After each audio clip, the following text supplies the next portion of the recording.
I wanted you to sit there so that they see you and take feedback. And you said you are invisible. What I was saying. We wish you so much to get the other side.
Chanika akagwara kibo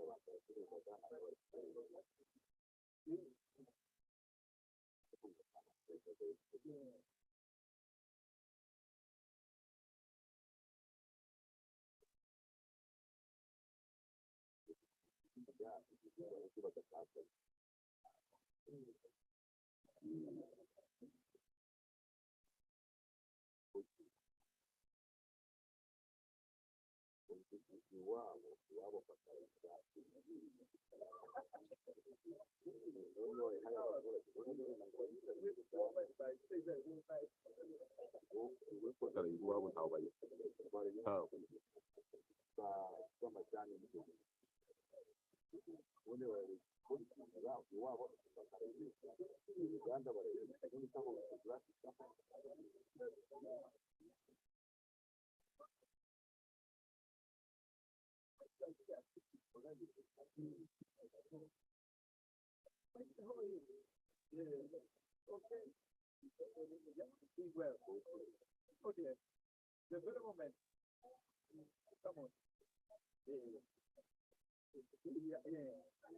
cross border is okay, but the border trade is not there.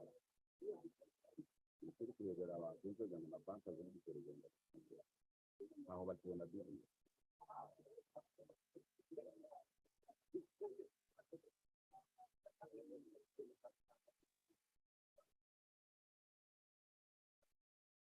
government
you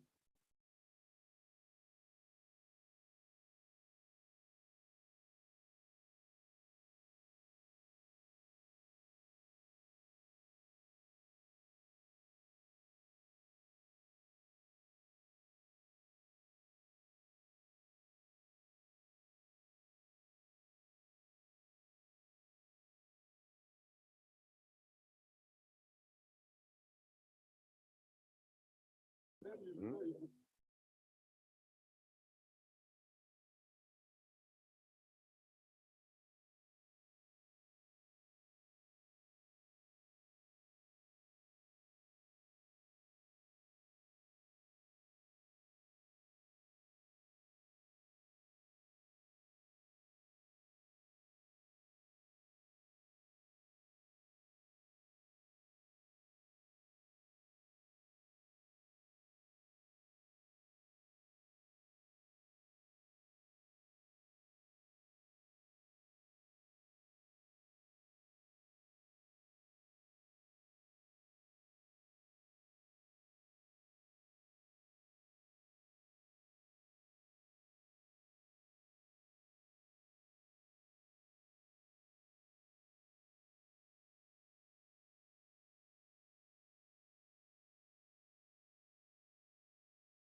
Honorable members, Mr. Speaker.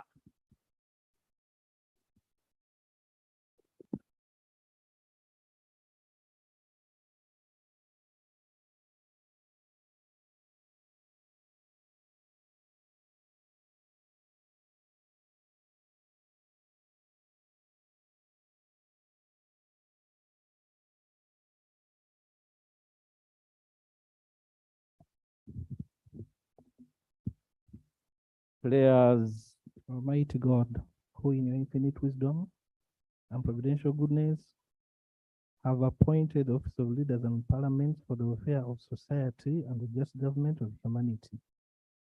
We beseech you to look upon with the abundant favor of your servants, whom you have been pleased hold with the performance of such important trusts in this land.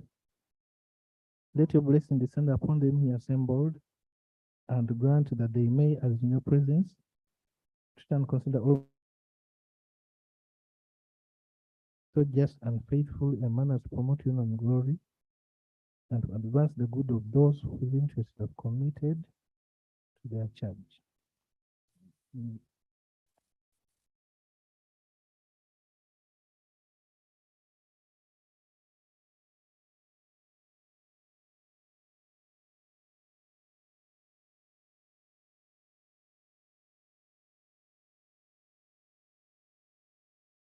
Item number 2 on the order paper, communication from the chair. Thank you. Colleagues, I welcome you. I can see the front bench today. To capacity.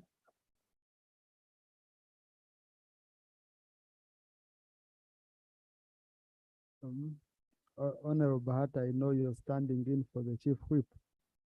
You better do something about it, because we have issues which members need answers. So better ensure that indeed our colleagues do come and attend to members' issues.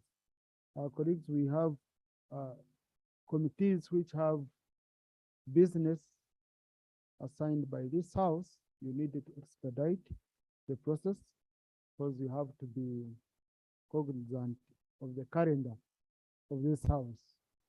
You saw the Minister of Finance has already started the budgeting process for 2023-2024 financial year.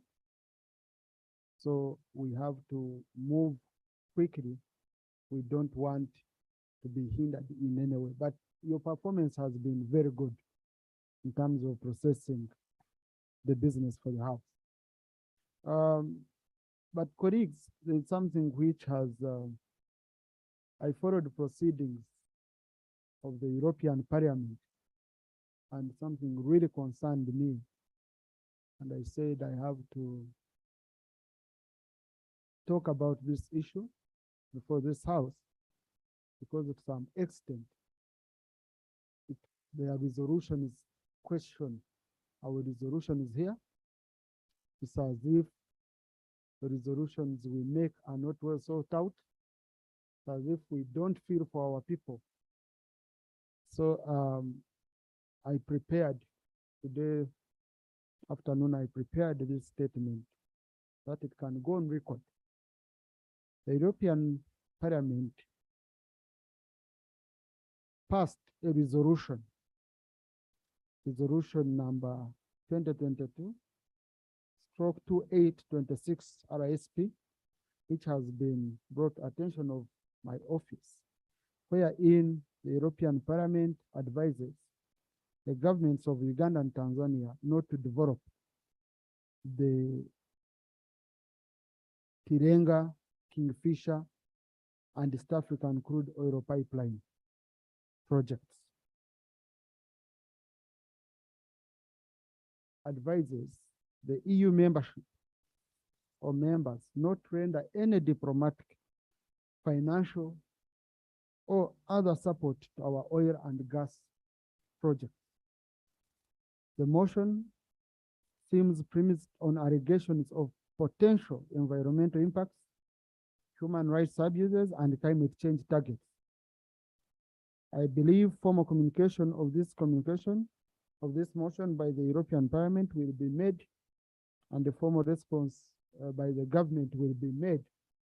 But I felt I should make the following comments because these are projects which were approved by the Parliament of Uganda, the Parliament of the sovereign country, and anything to do with challenging their approval, including some which are embedded in laws that were passed by this House, is an affront to the independence of this House, and we cannot take it lying low.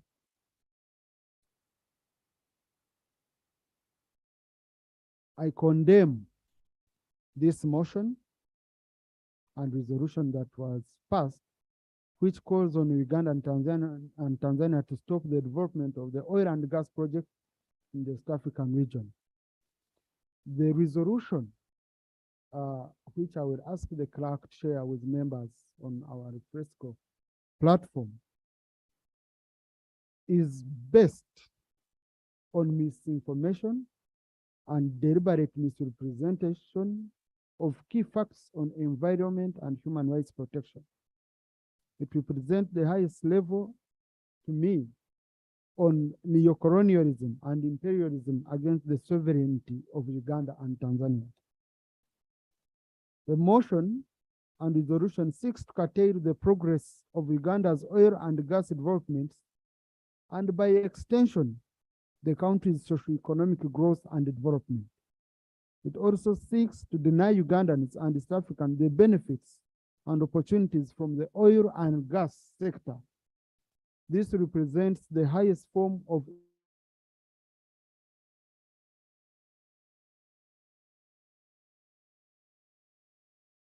member states in the European Union continue exploring, developing, and have increased the production and use of fossil fuels in recent months.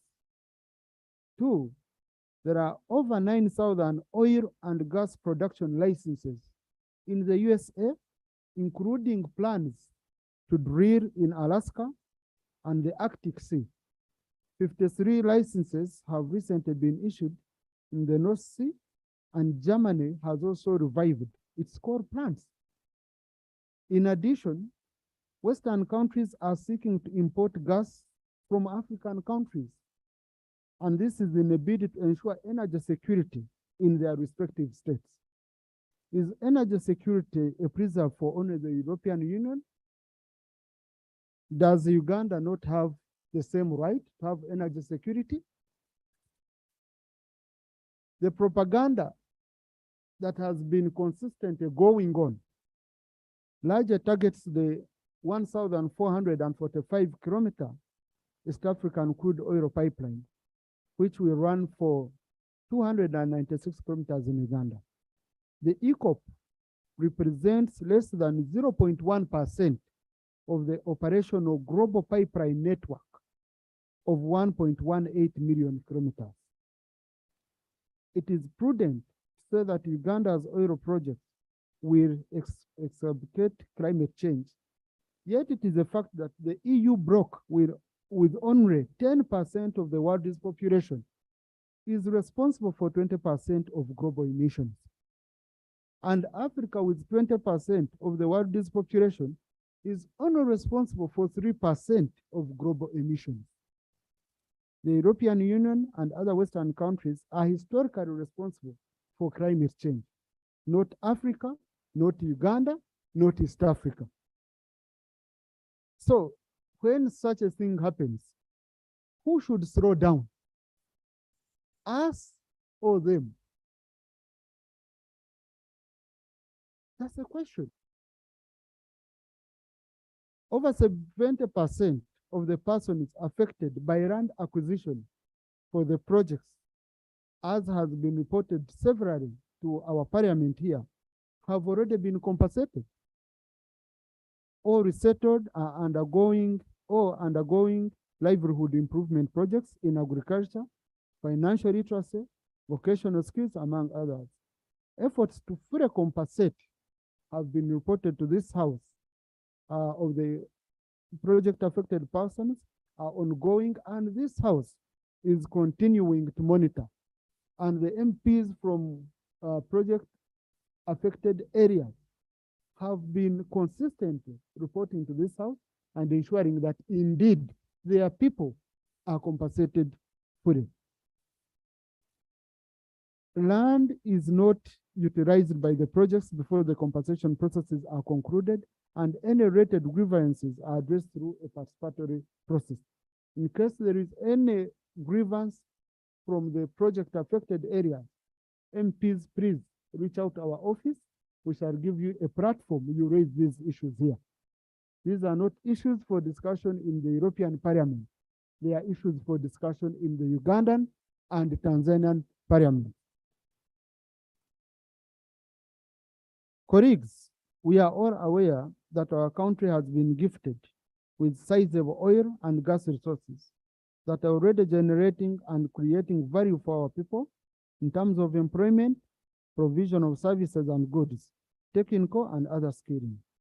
These resources will also generate significant revenues for the state, support petrochemical industrialization and the development of other sectors of the economy, such as agriculture, tourism, manufacturing, health, among others. Also, aware that this House has approved significant investment in oil roads and other infrastructure to support the development. It is pertinent that, as we have done in the past, we address efforts that aim at frustrating the sovereign right to exploit our resources. Like many other African countries, Uganda is a developing country and a sovereign state that has its unique development needs and priorities. I therefore call upon the European Parliament to withdraw the motion for a resolution that is against the UN Charter that provides for Uganda's right, self-determination and sovereignty over its natural resources. This House, and through responsible committees, will continue providing oversight to the oil and gas sector.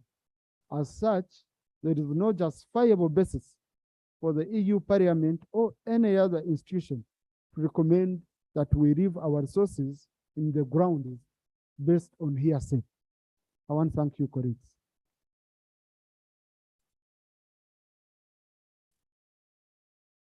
Yes, Honorable Christine. Thank you, Right Honorable Speaker.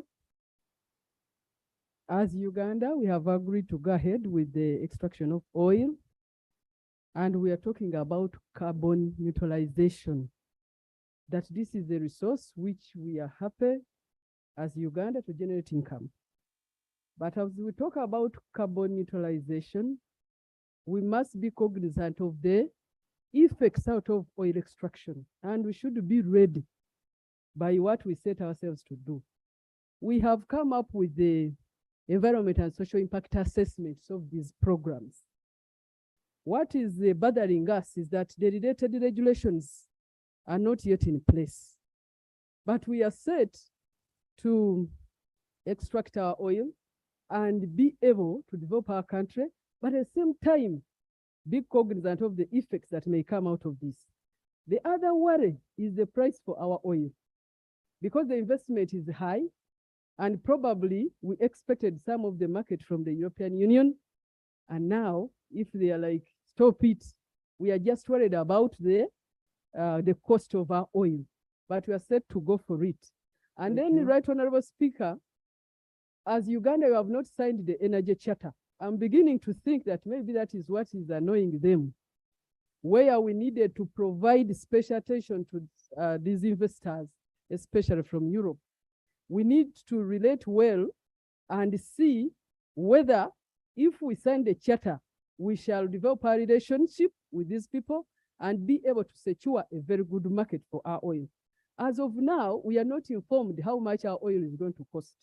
But globally, the phasing out of the fossil fuels is increasing. So we just pray that the oil comes out very fast and we are able to offset some of these threats. Thank you, Right Honorable Speaker. Thank you. Procedure? Thank you very much, Right Honorable Speaker. Right Honorable Speaker, I want to appreciate and thank you for giving us that information. And we all know, Right Honorable Speaker, that the European Union is actually one of our key development partners that supports this country in different sectors, but also supports the refugee population in this country. And Right Honorable Speaker, aware that the funding that comes to this country is managed by the executive and aware of the diplomatic issues around this particular issue, would it not be procedural right for us to ask the leader of government business to bring a statement to this house, and then thereafter we can debate and formally pass our resolutions? Yeah. Thank you, Right Honorable Speaker. Thank you. Yes, Honorable, whereas I agree, the people who brought the resolution and the motion in the European Parliament are the ones who should have taken that route, because we have EU offices here, we have diplomatic relations, the companies with the tenders are theirs, they are not even Ugandan or African companies. You know, they are the ones going to take the profit. So that's why I brought it under my communication, and after picking a few reactions, I want to guide the Minister of Foreign Affairs on what to do next. That's Honorable Taylor.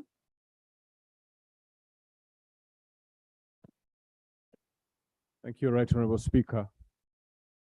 Right Honorable Speaker, the signing of the final investment decision of the oil and gas, the Ministry of Energy 2 minutes, clerk. with Total Energy signed a memorandum of understanding to promote and upscale the use of fossil energy in Uganda. It is of course on record that our colleagues are just being overzealous. There are already measures in this country, given the number of contracts which have been signed, to do the waste management in a very technical manner with support from foreign companies that are highly experienced in this arena. There is actually totally nothing to fear when it comes to environmental issues. But we know very well historically that several cities of Europe are built on the blood and sweat of the African people. This is our time also to elevate ourselves from the neo-colonialism status that we are left in. Nobody should touch the oil project because we are talking about an investment of over $20 billion. No one in this parliament and outside should entertain any discussion that frustrates the extraction of our oil and gas. Thank you. Thank you. Honorable Chamaswet and Honorable Saira. Thank you, Mr. Speaker, for bringing up this issue. Yesterday, we were paying tribute to the Queen. It was a very good idea. But we forgot one thing: colonialism and neo-colonialism. Mr. Speaker, Uganda is not part of the European Parliament. Uganda is part of IALA. We have our East African Parliament. If it would be IALA discussing this, then we would be thinking a lot about it. We don't need even to bother ourselves with them. They are nothing to us. We defeated them in 1962 when we got our independence. So we don't need to bother ourselves with them. We are a sovereign country. We need to proceed on with our development. We don't need to bother ourselves with this. Thank you, Honorable Chairman. Thank you, Honorable Cyrus. Then Honorable Vasariro. We are concluding. I will conclude with our elder, who is our representative in the Pan-African Parliament. Yes, Honorable Cyrus. Right, Honorable Speaker, I'm happy that we're having this debate when we're having our representatives who are in Yala, those in the PAP, also around. Right, Honorable.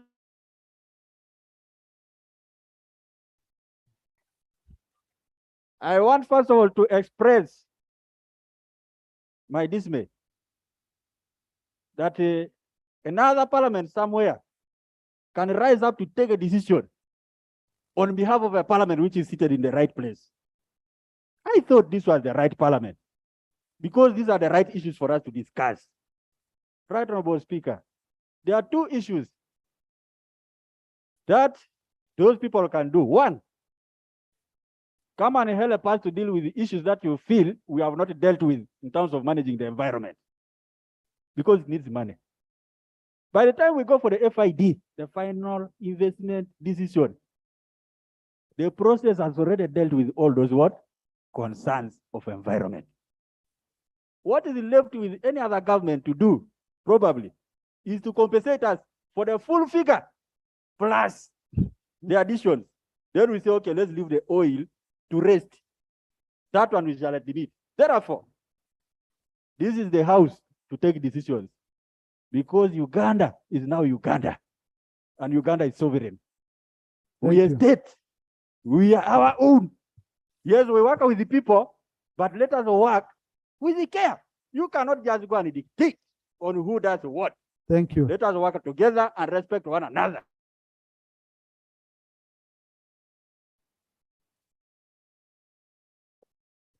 Right, Honorable Speaker, I want to thank you and your communication. Right, Honorable Speaker, we have a European Union ambassador here. And we have your communication raises legitimate concerns. I want to propose, right, Honorable Speaker, that the executive summons the European Union ambassador and formally expresses the concerns of this house. Because I don't want us to appear as if we want to go into unnecessary battles with the European Union or another parliament. The right Honorable Speaker, I am aware that this is not the first time the European Union is making a motion on Uganda. They have done so on the issues of human rights. I know they have raised the concerns about our own human rights record in that parliament. And at that time, you have had the responses of government. This is equally another serious issue.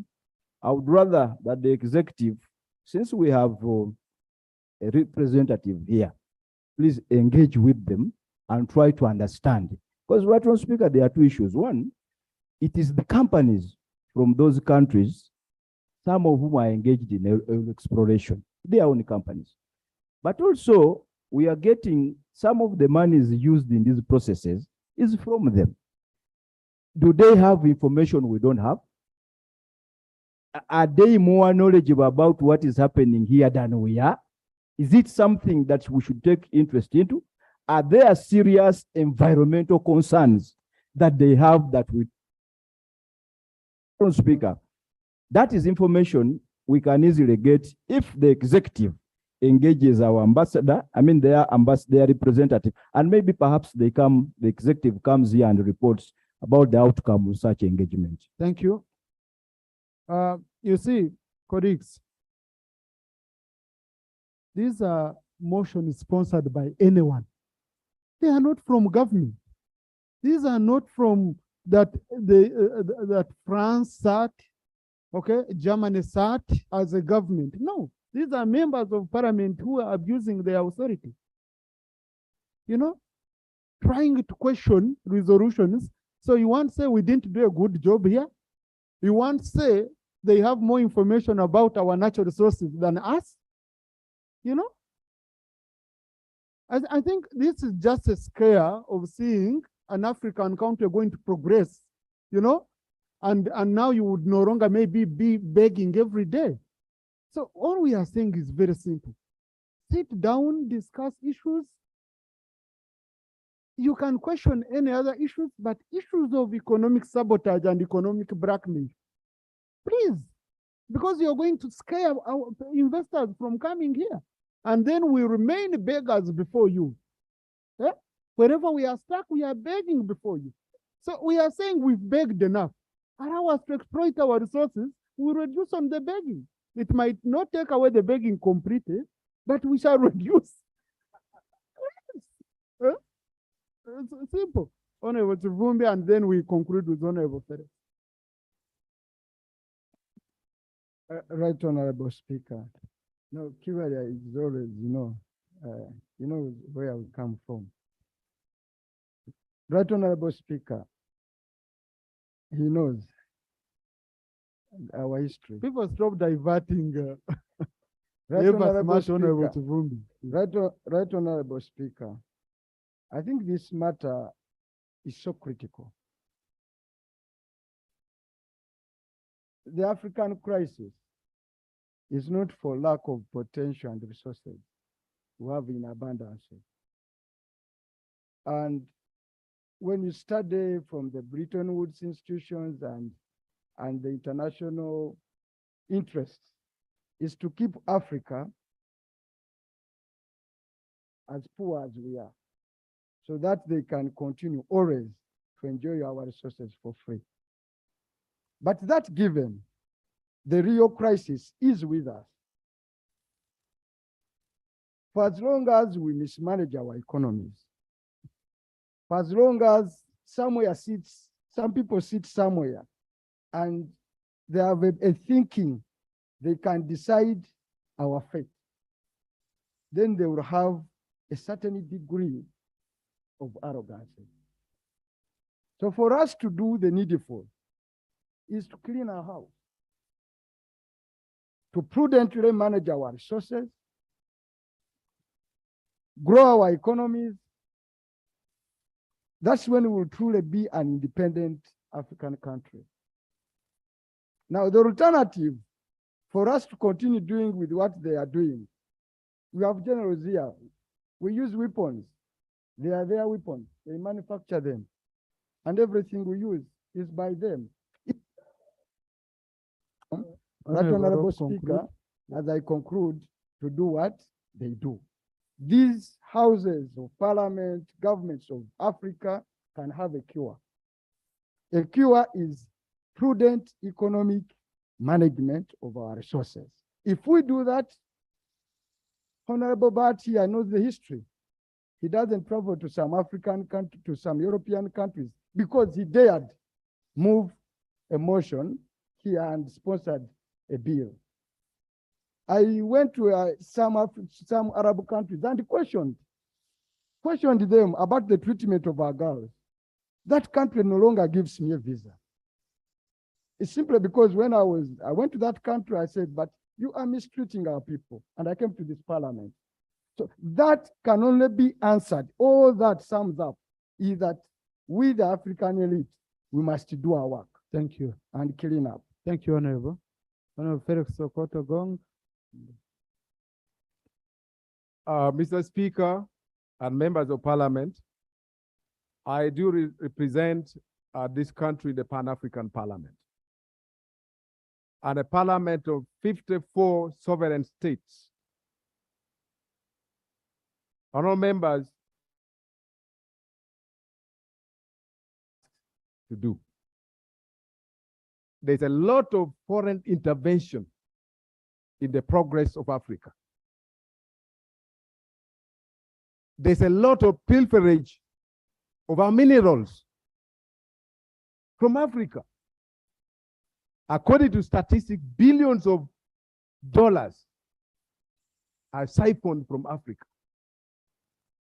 free in terms of raw material. And when we want to add value to our material, to our minerals, they want to sabotage. So, honorable members, in Pan-African Parliament, we have decided that Africa has unique problems. Our problems must be solved by our own designed methods. Nobody should demand, nobody should dictate what we should do with our natural resources. That applies to us here. We started long time ago in the exploration process. We have spent money. We have done everything possible to ameliorate the impact of the environment, the green gas. Honorable members, I want to bring to your attention that America contributes 26% in terms of green gas emission, 26%. But they have refused to belong to the Kyoto Protocol. They are no longer with the climate change. but they want to. Conclude, Honorable. Conclude. In conclusion, members of parliament, I think our government should stand firm. We are a sovereign state. During the 1884, when they were partitioning Africa, we were never there. The Berlin Conference, we were never there. And right now we have gained our independence. We must be independent. And I want to support him that we must have economic independence. Let's use our resources appropriately, diligently, so that we survive on our own. But as long as we continue borrowing, begging, we shall be. Honorable Minister, you've heard our concerns.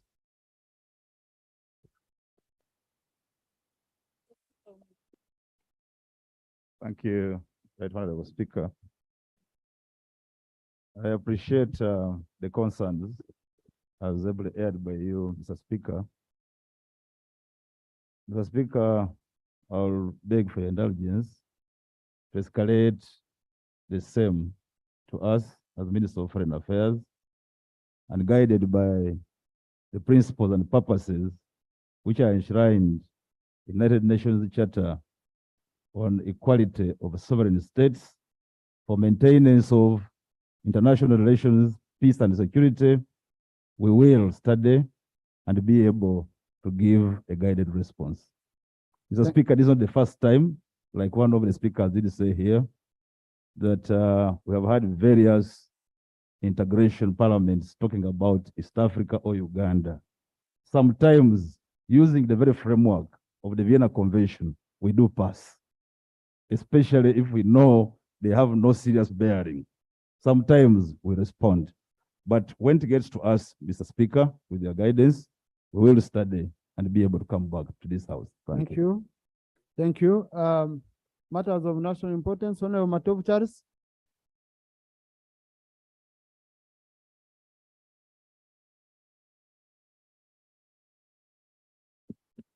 Thank you, Right Honorable Speaker. For members, I rise on matter of urgent importance. Right Honorable Speaker, on the 8th of September last week, 2022, a stone quarry located in Nganjo village, that is Boya Parish, Kajan's Town Council, collapsed, and in the process, it buried 5 people. A search and rescue were mounted by Good Samaritan, and the victims were found dead, having been crushed beyond recognition. Right Honorable Speaker, the victims include by names Kagwa Ronald, and this one was survived by 2 wives and 7 children. Another one was Kasule Vincent. The same had 1 wife and 1 child. Another one was Ilumba Jr. And this one had a wife and 2 children. Another one was Luvega Ponciano. This had 2 wives and 3 children. Another one was Abdal. Honorable, make your prayers. Make your Right prayers. Honorable Speaker. We pick the principle. All right, thank you. Right Honorable Speaker, my prayers are, it is the duty of the state and the responsibility of parents to cater for the children of the nation. And on account of that, absence of the breadwinners, and considering the welfare of children, which is. You see, that's a problem of giving a long preamble. So conclude your prayers, Honorable. Right Honorable Speaker, my prayers are that the welfare of the children be considered, and the government provides education to these children and the necessary scholastic materials. And then second, provide startup capital to the surviving widows, and perhaps provide food relief to over 200 residents who are affected by the collapse of this quarry. I beg to submit. Thank you, Honorable. No, Prime Minister.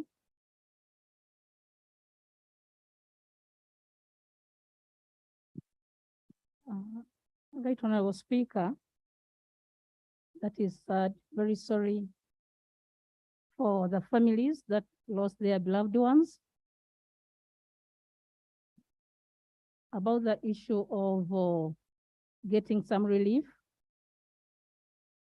the ministry in charge of disaster should be given a write-up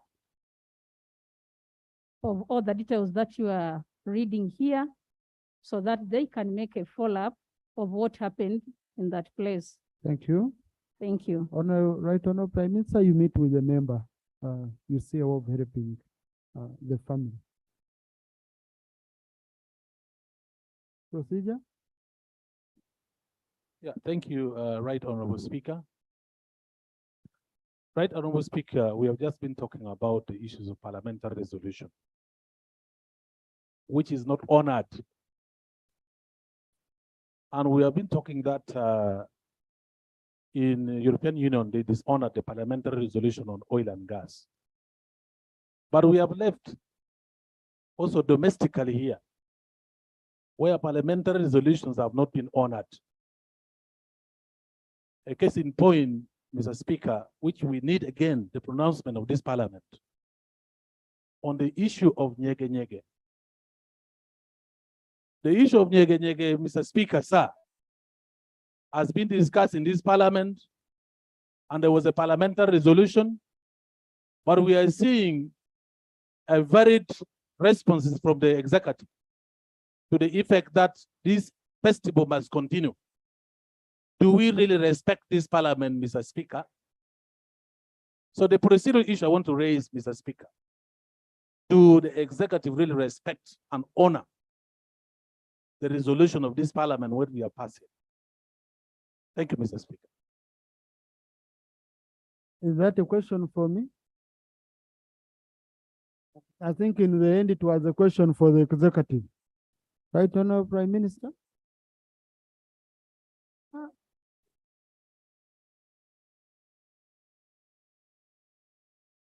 Right Honorable Speaker, the last time, can I be protected? Please, colleagues, let's listen to the Right Honorable Prime Minister Right answer Honorable, her question. Right Honorable Speaker, the last time we talked about that issue of Nyege Nyege, there was a consultative meeting that was planned between the executive and parliament. And the speaker, who was in the chair, accepted to host those people for negotiations. So I don't know what was reported here, but because of the negotiations that were agreed on, I think that is what is happening now. I thank you. I can see the Right Honorable Prime Minister is not sure of their negotiations, colleagues. I will consult with my colleague, with my senior, the Right Honorable Speaker, and then we shall be updating the House.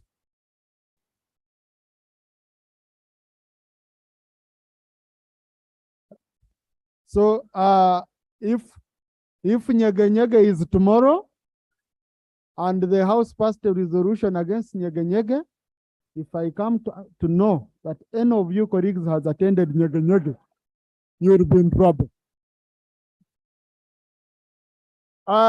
Colleagues, colleagues in the public gallery this afternoon, please order.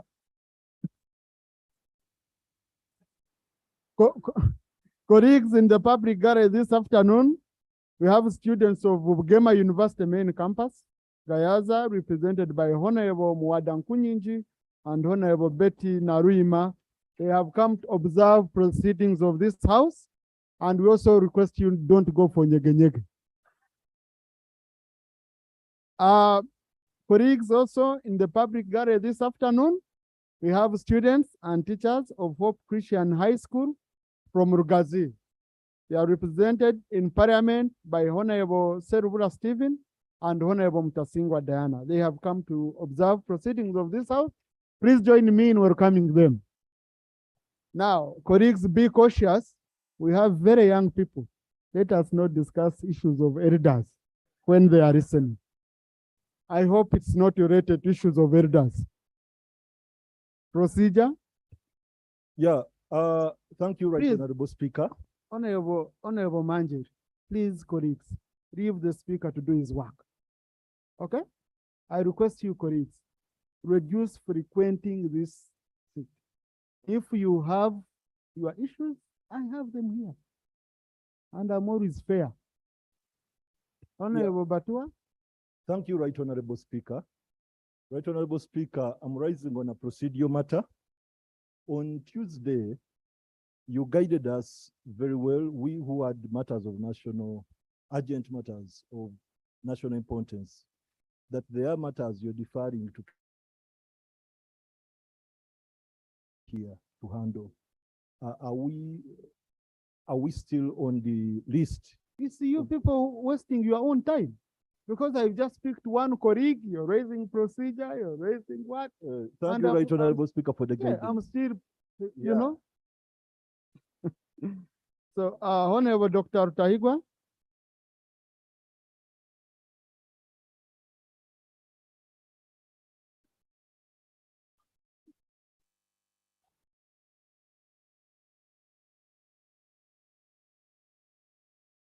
My name is Dr. Taigwa, Kungiri Municipality.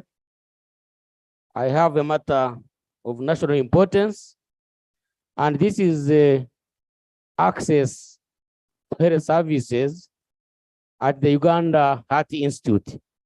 Right Honorable Speaker, I will refer to a patient that came from Rukungiri at the beginning of the month of July, who was referred to Murago, and she had passed through Mbarara Regional Referral Hospital and finally referred to Murago. Everything was done for her in Murago and the final diagnosis reached. But she needed an operation and she was invoiced up to the tune of close to 19 million. This patient from Rukungiri could not definitely manage. She had to go back and sell a piece of land. And of course, you know what that means. That is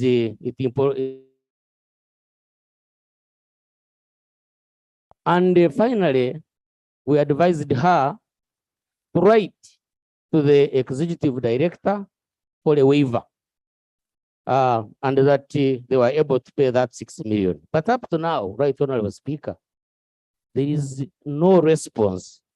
The next thing we shall hear is that the patient is dead. My prayer is that the Minister of Health needed to look into such issues. And of course, as a doctor who has been in practice for the last 30 years, these cases happen every day from all corners of the country. So I request that the Minister. Thank you. Thank you. Now, honorable colleagues, let me guide you. There are matters which are very urgent. These ministers are accessible to you. Okay? For such a matter, you don't wait for the floor. What if someone dies? If the minister doesn't pick your call, please reach out to me or any of us. Okay? But it's very good you've raised it. But I would urge that for such urgent matters, and ministers, I request that you be available for members of parliament because they carry a lot of burden from their constituents. Honorable Minister of Health. Thank you so much, Right Honorable Speaker. And I want to thank my colleague, Dr.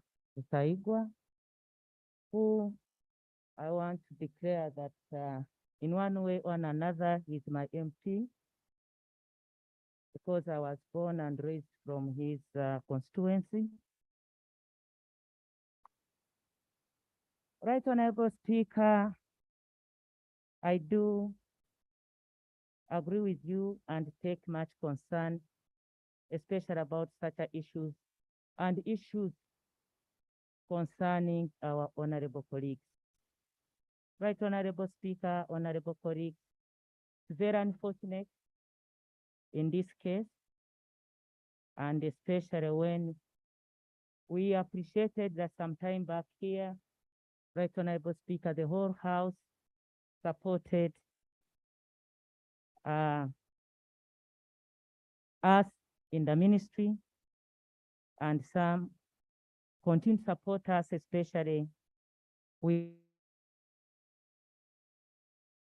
framework to enable us as Minister of Health and Government to ensure we execute our mandate in service delivery. Right Honorable Speaker, I have met my colleagues on other issues. And as you say, as ministers, our doors are open and always open. And we don't have bureaucracy. As soon as you approach us,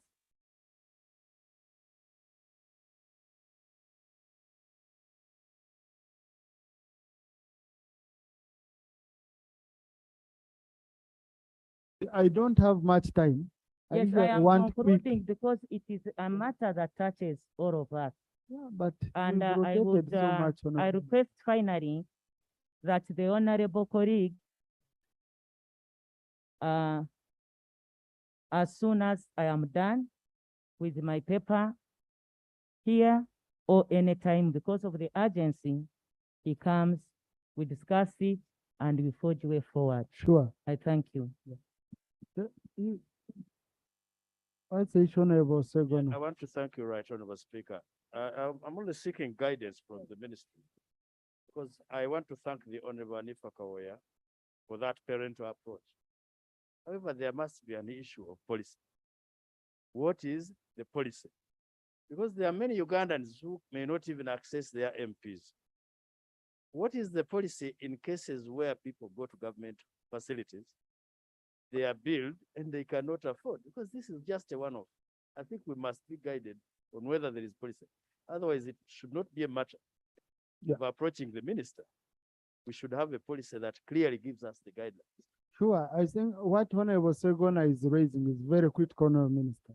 Because if a member is saying the constituent was charged 19 million, 15 million to be treated at Uganda Heart Institute, is it true?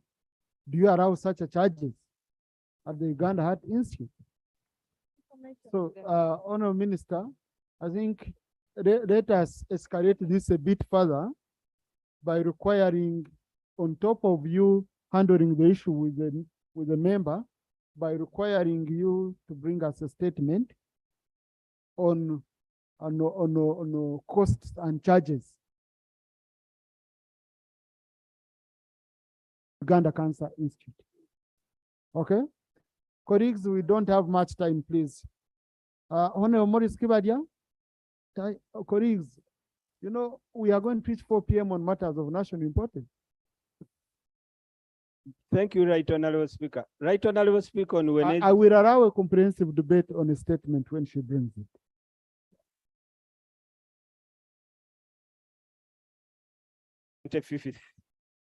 July 2018, the Prime Minister of India visited this parliament together with the president of this country.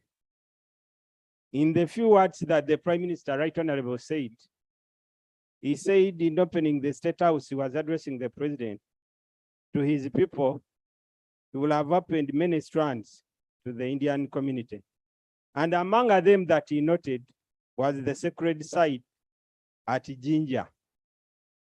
And he said the sacred site at Jinja, where a portion of the ashes of Mahatma Gandhi were immersed, and in his life and beyond is one of the Africans.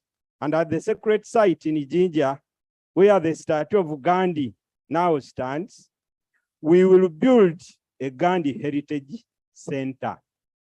And there was high applause in this house, Right Honorable. Right Honorable, from that time, because he was saying this would be in celebration of the 150 years of the Gandhi history.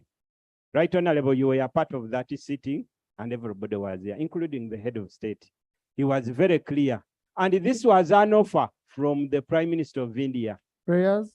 Right Honorable, our prayer is that since yesterday we passed the monument bill, the Minister of Trade comes to this house and tells this house and Ugandans at large what is limiting the setup of that heritage center. Minister of Trade? Minister of Trade, Right Honorable. Or tourism? Minister of Trade and Tourism, that is the one, isn't it? They were separated, Honorable colleague. You need to be updated. Okay, but we get you. So second, Right Honorable Speaker, because two months ago, there was a rumor.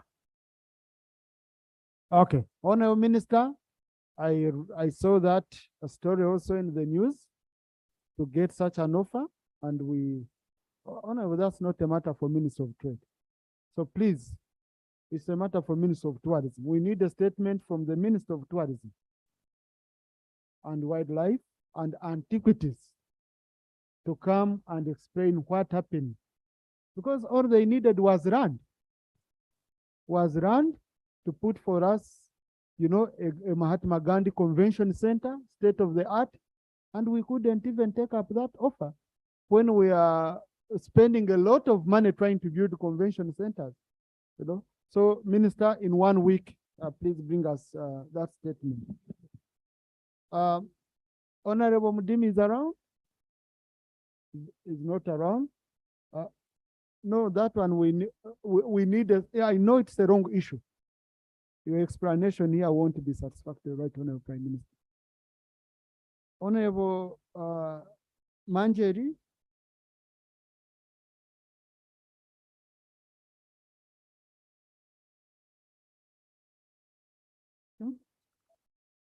First of all, I want to apologize for coming to remind you about this urgent matter. But I came to you because I reported this 2 weeks back. Honorable, you have only 2 minutes, and so better shoot. Okay. Me and you are okay.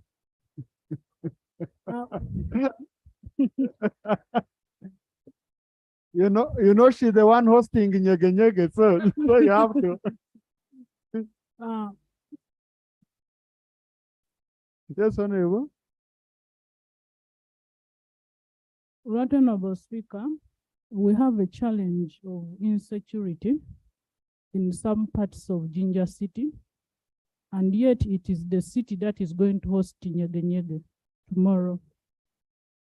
Right Honorable Speaker, on 4th of September 2022, a female resident known as Prose Nyange, aged 33 years, please, I need your attention. Some side. Aged 33 years was killed by an armed gang in Bugembe Ward in Jinja City. She died instantly after sustaining deep cuts to the neck, back, and stomach. Nyange Prosi was a heavy weightlifter and was stabbed on her way home, going home, and she was coming back from her night duties. According to the information that I have, Right Honorable Speaker, the police officers from Bugembe Police Post couldn't respond immediately because of inadequate transport facilities and manpower, yet this area is highly populated, though they after arrested the suspects.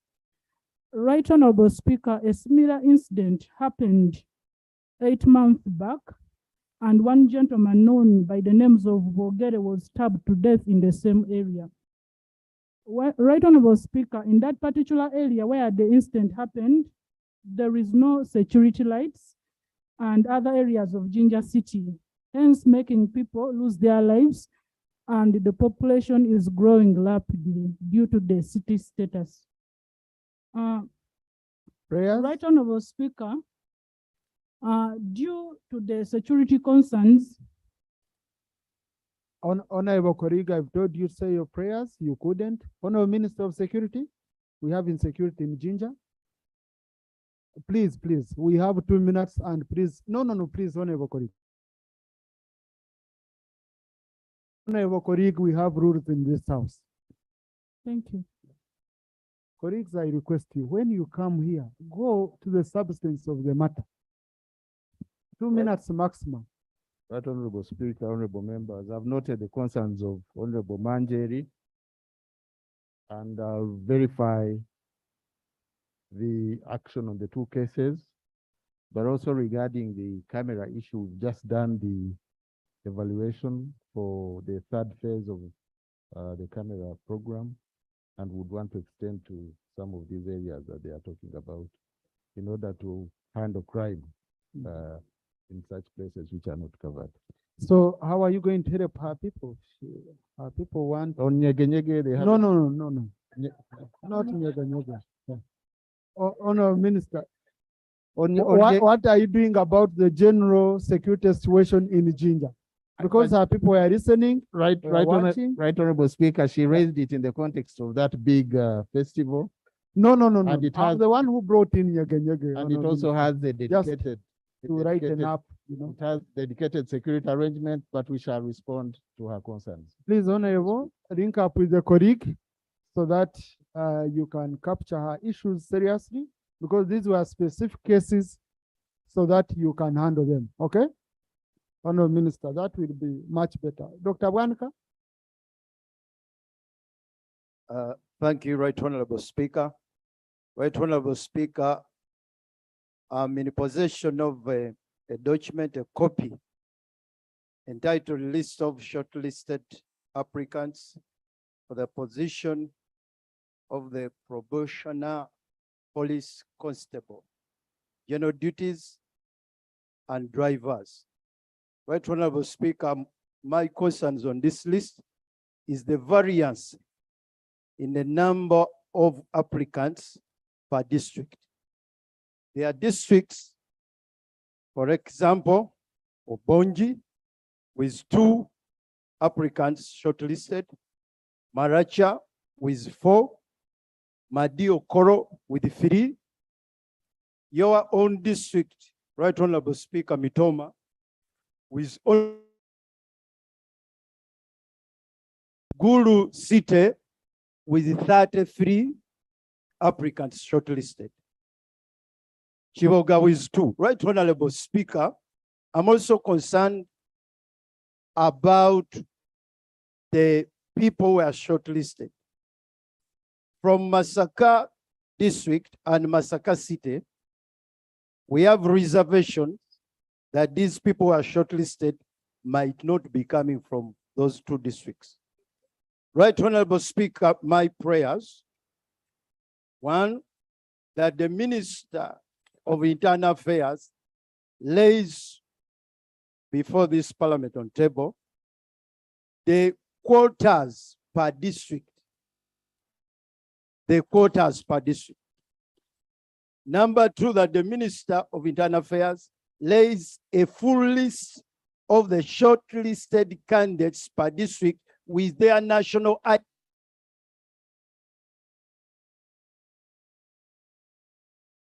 Finally, Right Honorable Speaker, that the Minister gives an explanation on these variances that we are seeing.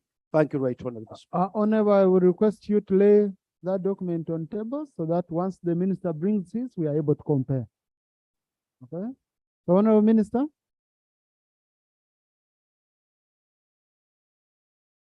Thank you, Right Honorable Speaker. Honorable Abed Bwanika indeed raised those issues earlier, and he called me on phone. And in the little time that I would manage, I raised these lists from the police. And his concerns are valid. When it comes to Masaka, the names listed, I know for the record, Ugandans can stay anywhere, but I see they are mostly Masaka. I see Accurate, Alfred, I think these could be children of police officers, but I want to verify. I want to verify and come back with a more informed position. Thank you, Honorable Minister. And also to verify on the criteria used to. Thank you. Then I will inform the House. Thank you. Honorable Ganika, please lay on table.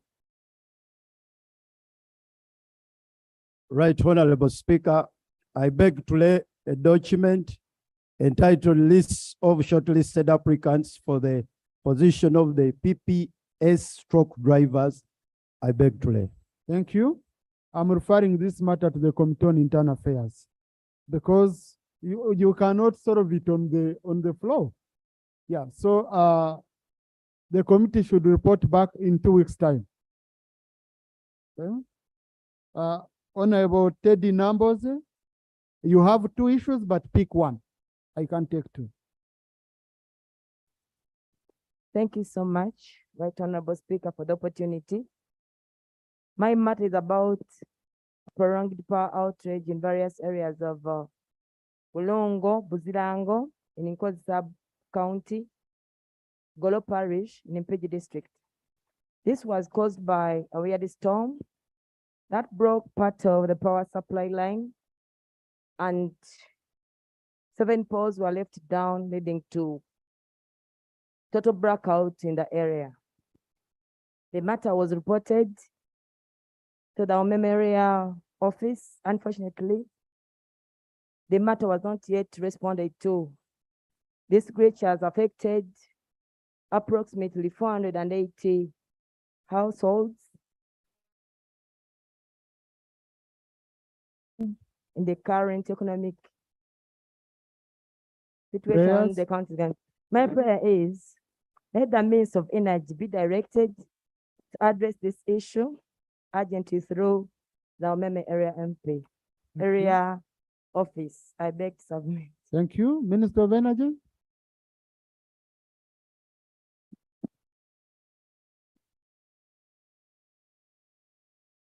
Right Honorable. Honorable Minister, don't you think it would have been appropriate, the one in charge of electricity sector? Hello, electricity.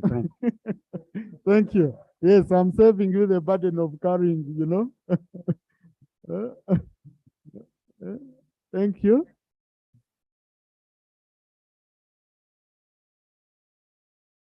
Right, Honorable Speaker. He was actually right to start. He's taking the docket of Minister of Energy and Mineral Development. Honorable Minister is in charge of minerals, you're in charge of electricity. Kindly answer issues of electricity. Right, Honorable Speaker.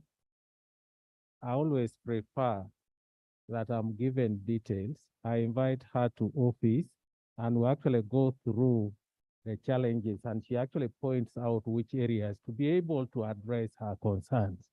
Other than raising it here, I will give a political statement here, but I need to understand what exactly and where is it, and we resolve that problem. Thank you. Thank you. Honorable Minister, this is an issue where you can link a member with Umeme and they address the concern. This is not an issue where you are required to report back here. So Yes, kindly let help her us. come and we resolve it. No, you can also go to her. She's a beautiful lady. Yeah. Thank you very much. Thank you.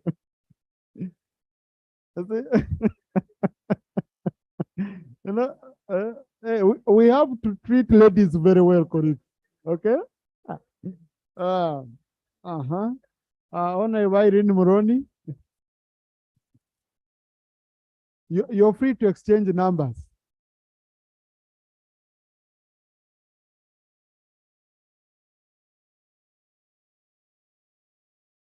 Thank you, Right Honorable Speaker.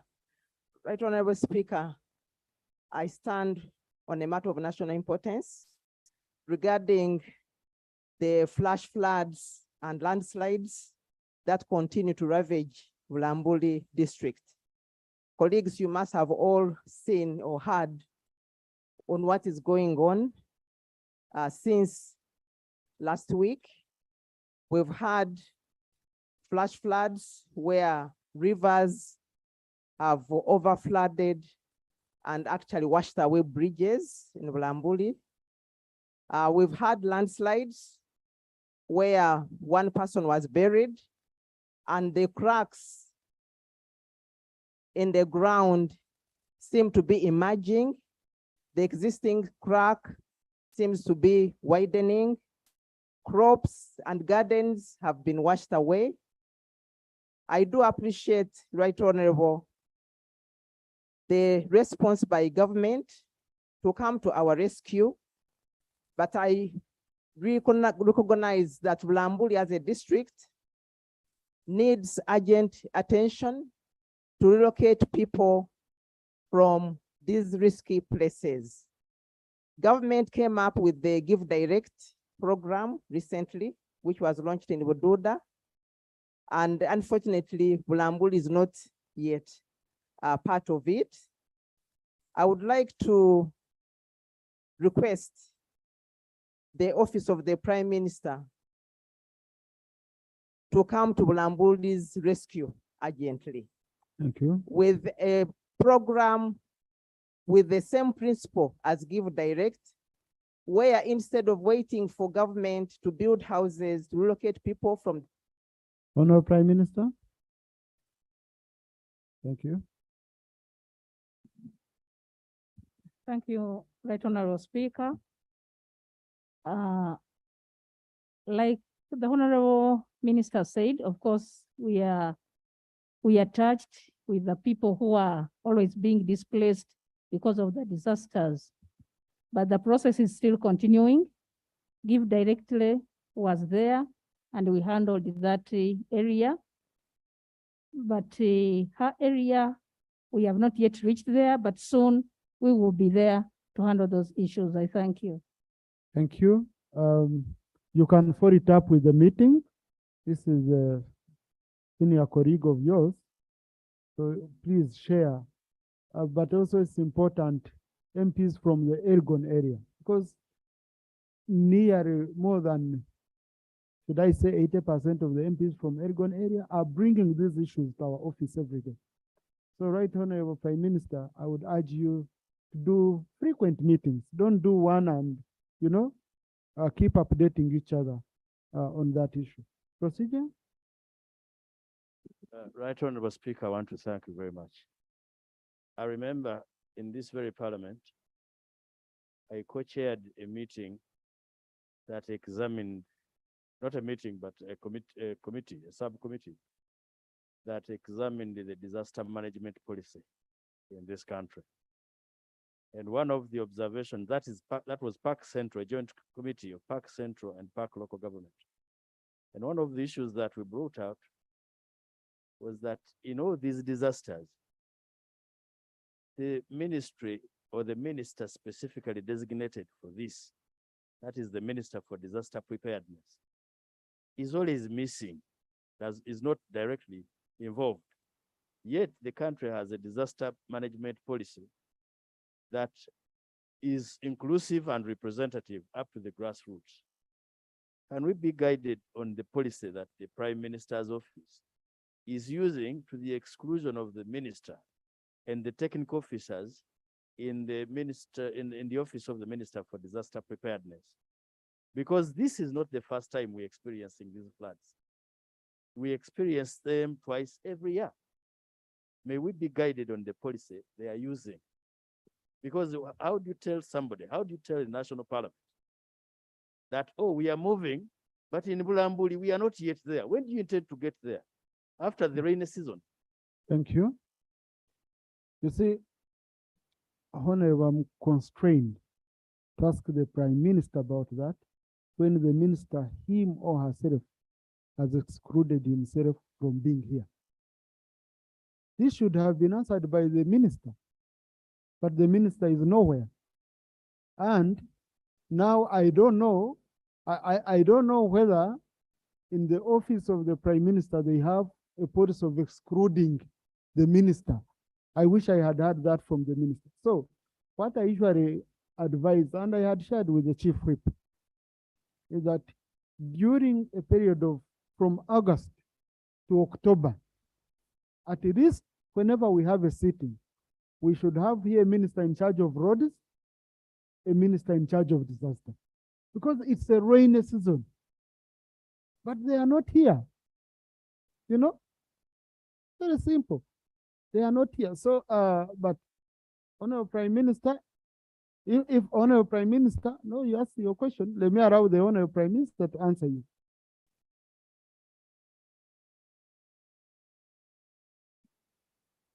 Right Honorable Speaker, the ministers have been attending all the meetings that we have. And during this time, because of the many disasters that are around the country, you know, there are 2 ministers in the Ministry of Disaster Preparedness. So they are in the field to handle disaster issues. Otherwise, we've been having them in our meetings and they're always with us. Thank you. Honorable Prime Minister, we need the Minister of Disaster here. All ministers have work in the field.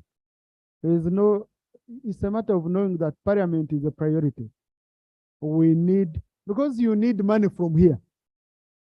Members are giving, you say you're handling disasters, but members are saying you're not handling their disaster. Many of them are coming to my office. So please, Honorable Prime Minister, ensure that the members, the ministers come. Finally, Honorable Martin Muzari, colleagues, I've structured your questions in such a way that some will go into Prime Minister's time for all, because otherwise we shall reach 4 p.m. when we are still on matters of national importance. Martin Muzare, you have 2 questions for 2 ministers, pick one. Thank you. Right Honorable Speaker, I stand on a matter of national importance. Right Honorable Speaker, the farmers, the sugarcane farmers in Busoga complained to me about the rampant theft or cheating by the sugarcane factories using weighing scales. Right Honorable Speaker, farmers are losing close to 3 tons per truck. They have made that cry to the managers of these factories, but I think they are untouchable. Right Honorable Speaker, their prayers. One is that the Uganda National Bureau of Standards should see how these weighing scales are operating. Second, Right Honorable Speaker, we had the sugarcane forum. We had a bill, the sugarcane bill that we wanted to process, and unfortunately, we were failed by government. Right Honorable Speaker, it is to our humble request that government brings up this bill and it should be processed so that it caters for these challenges. I thank you. Thank you. Honorable Minister, I received information from some concerned people that weighing scales are not calibrated. They are not calibrated, and some of this information, I got it from a manufacturer, also complaining that indeed these people who are transporting, doing what, you know, there are even middlemen. They are using weighing scales that are not calibrated, and farmers are losing out so much.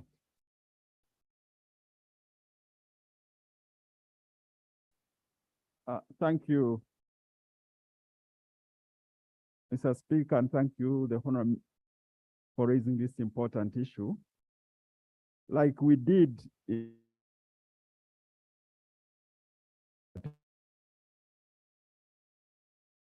with the sugar cane growers and the manufacturers, and that issue of scales and prices were discussed and resolved. We shall also have a meeting in Busoga about the scales and issues to do with prices. We are sure that we should be able to resolve it.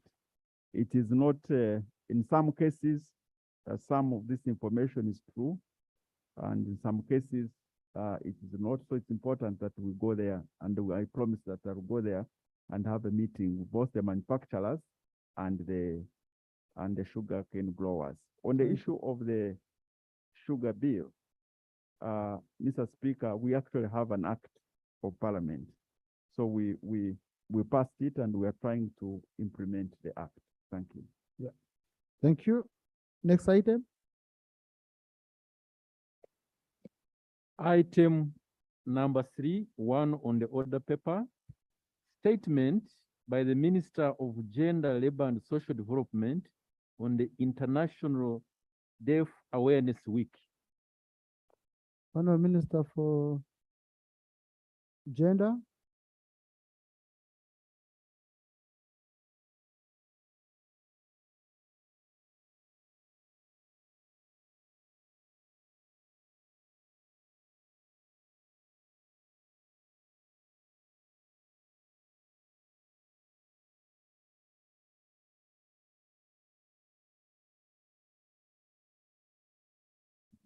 Thank you, Right Honorable Speaker. Right Honorable Speaker, you'll allow me to remove my mask. I am presenting a paper on the people who are deaf and they want to see the facial expression. Thank you. Honorable Minister, you have strictly 10 minutes.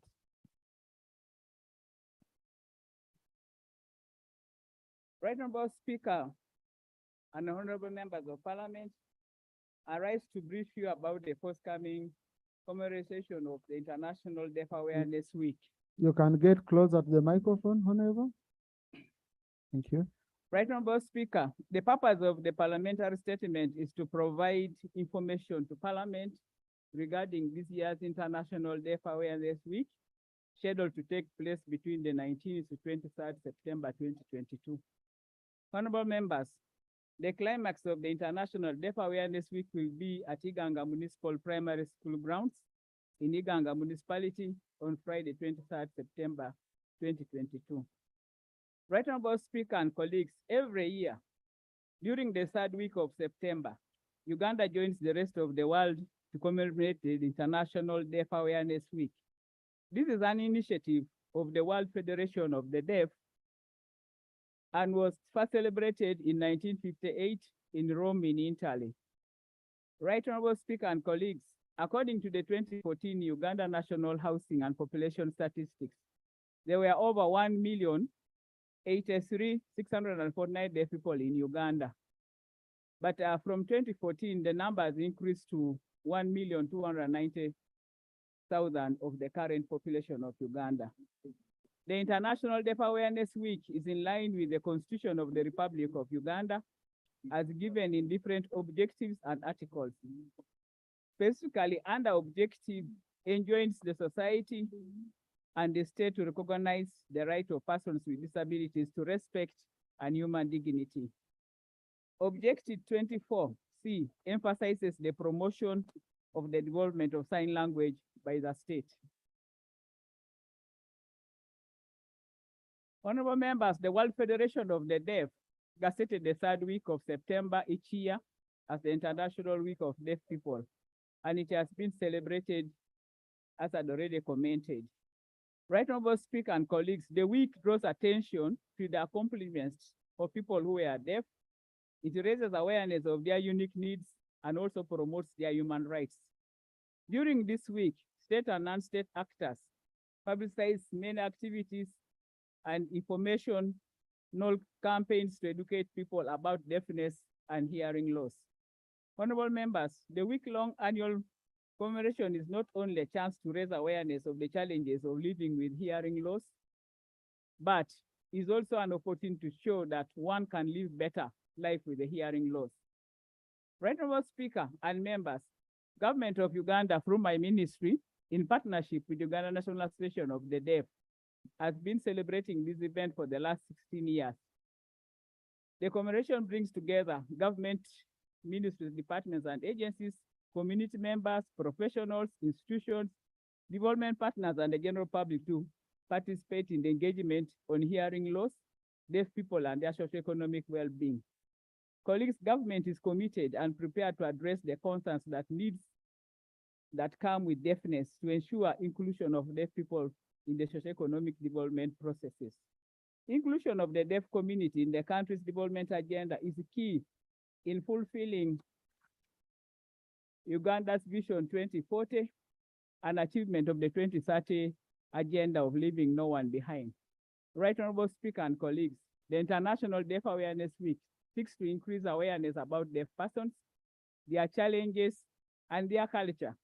It helps in motivating the community to learn and appreciate the importance of sign language, address grievances, and promote the human rights of deaf persons. What are the outcomes from the previous event? Right Honorable Speaker and colleagues, during the last year's commemoration, key achievements were highlighted and challenges identified in relation to upholding the rights and welfare of deaf persons. The outcomes from the previous activities included increase in the number of deaf people benefiting from the special grant for people with disabilities. Deaf people are among the most vulnerable categories of disability due to their inability to access information. Through affirmative action, we're ensuring that many benefit from this grant. Between the financial year 2020-2021 and this financial year, last financial year 2021-2022, there were about 31.2% increase among the deaf persons accessing this fund. Similarly, the Ministry of Education and Sports has embarked in the process of translating learning materials into Uganda Sign Language. This was made possible with support from UNICEF. The Ministry of Education and Sports need to prioritize translation of my education materials for a meaningful inclusion of deaf children in schools across the country. Since the last celebrations in 2021, government has made commitment to recruit sign language interpreters. This commitment was made during the Global Disability Summit that took place in February 2022. Since the previous event, Uganda Communication Commission has strengthened monitoring for the media houses to comply with the requirement for sign language interpreters. Similarly, the National Council for Persons with Disabilities, together with Chambogo University, engaging the Association of Sign Language Interpreters to enhance professionalism in the sign language interpretation profession. After the National Disability Coordination Committee, which includes representatives from the deaf community with sign language interpreters, as an affirmative action for this category of disability. Similarly, for the last year's events, my ministry has made several engagements with key ministries such as Ministry responsible for ICT and media houses, Ministry of Public Service, among others, to raise awareness of the urgency to adopt sign language as a critical medium of communication in routine operations. And Parliament also has raised some matters of concern on several occasions, challenging government on inadequate inclusion mechanisms for the deaf community. And I will jump the challenges of last time and then I go to the activity so that I don't get caught up. So the highlights for the theme for the event. Right Honorable Speaker and colleagues, the UN theme for the International Deaf Awareness Week 2022 is building inclusive communities for all. This theme has been domesticated to building inclusive communities for all. Uganda Sign Language unites us. The adopted theme aligns with the Ugandan culture and global advocacy efforts to raise awareness about the needs of deaf community at different levels. It is about coming together, becoming united, and demonstrating the unity to the rest of the world through sign language. Honorable members, sign language is the critical prerequisite to reach the full participation of deaf people in their communities and ensure the realization of their human rights. He calls upon relevant stakeholders to provide support and disseminate information to early acquisition to Uganda Sign Language and provide inclusive quality bilingual education. In addition, it calls for interpreters to enable the participation of deaf people. Right Honorable Speaker and colleagues, the recognition of Uganda Sign Language as an official language in Uganda is important for the inclusion of deaf people in implementing Uganda's Vision 2040 and the SDGs of 2030, agenda of leaving no one behind. Colleagues of the sector, we thank you so much for standing with us in our profession and also seek your continued support in a meaningful inclusion of PWDs, especially the deaf community. This will help to build their socioeconomic resilience to withstand the shocks brought about by exclusion. As we count on your deliberate affirmative action during legislation appropriation, my minister has worked hard to ensure equitable distribution of the National Special Grant for Persons with Disabilities.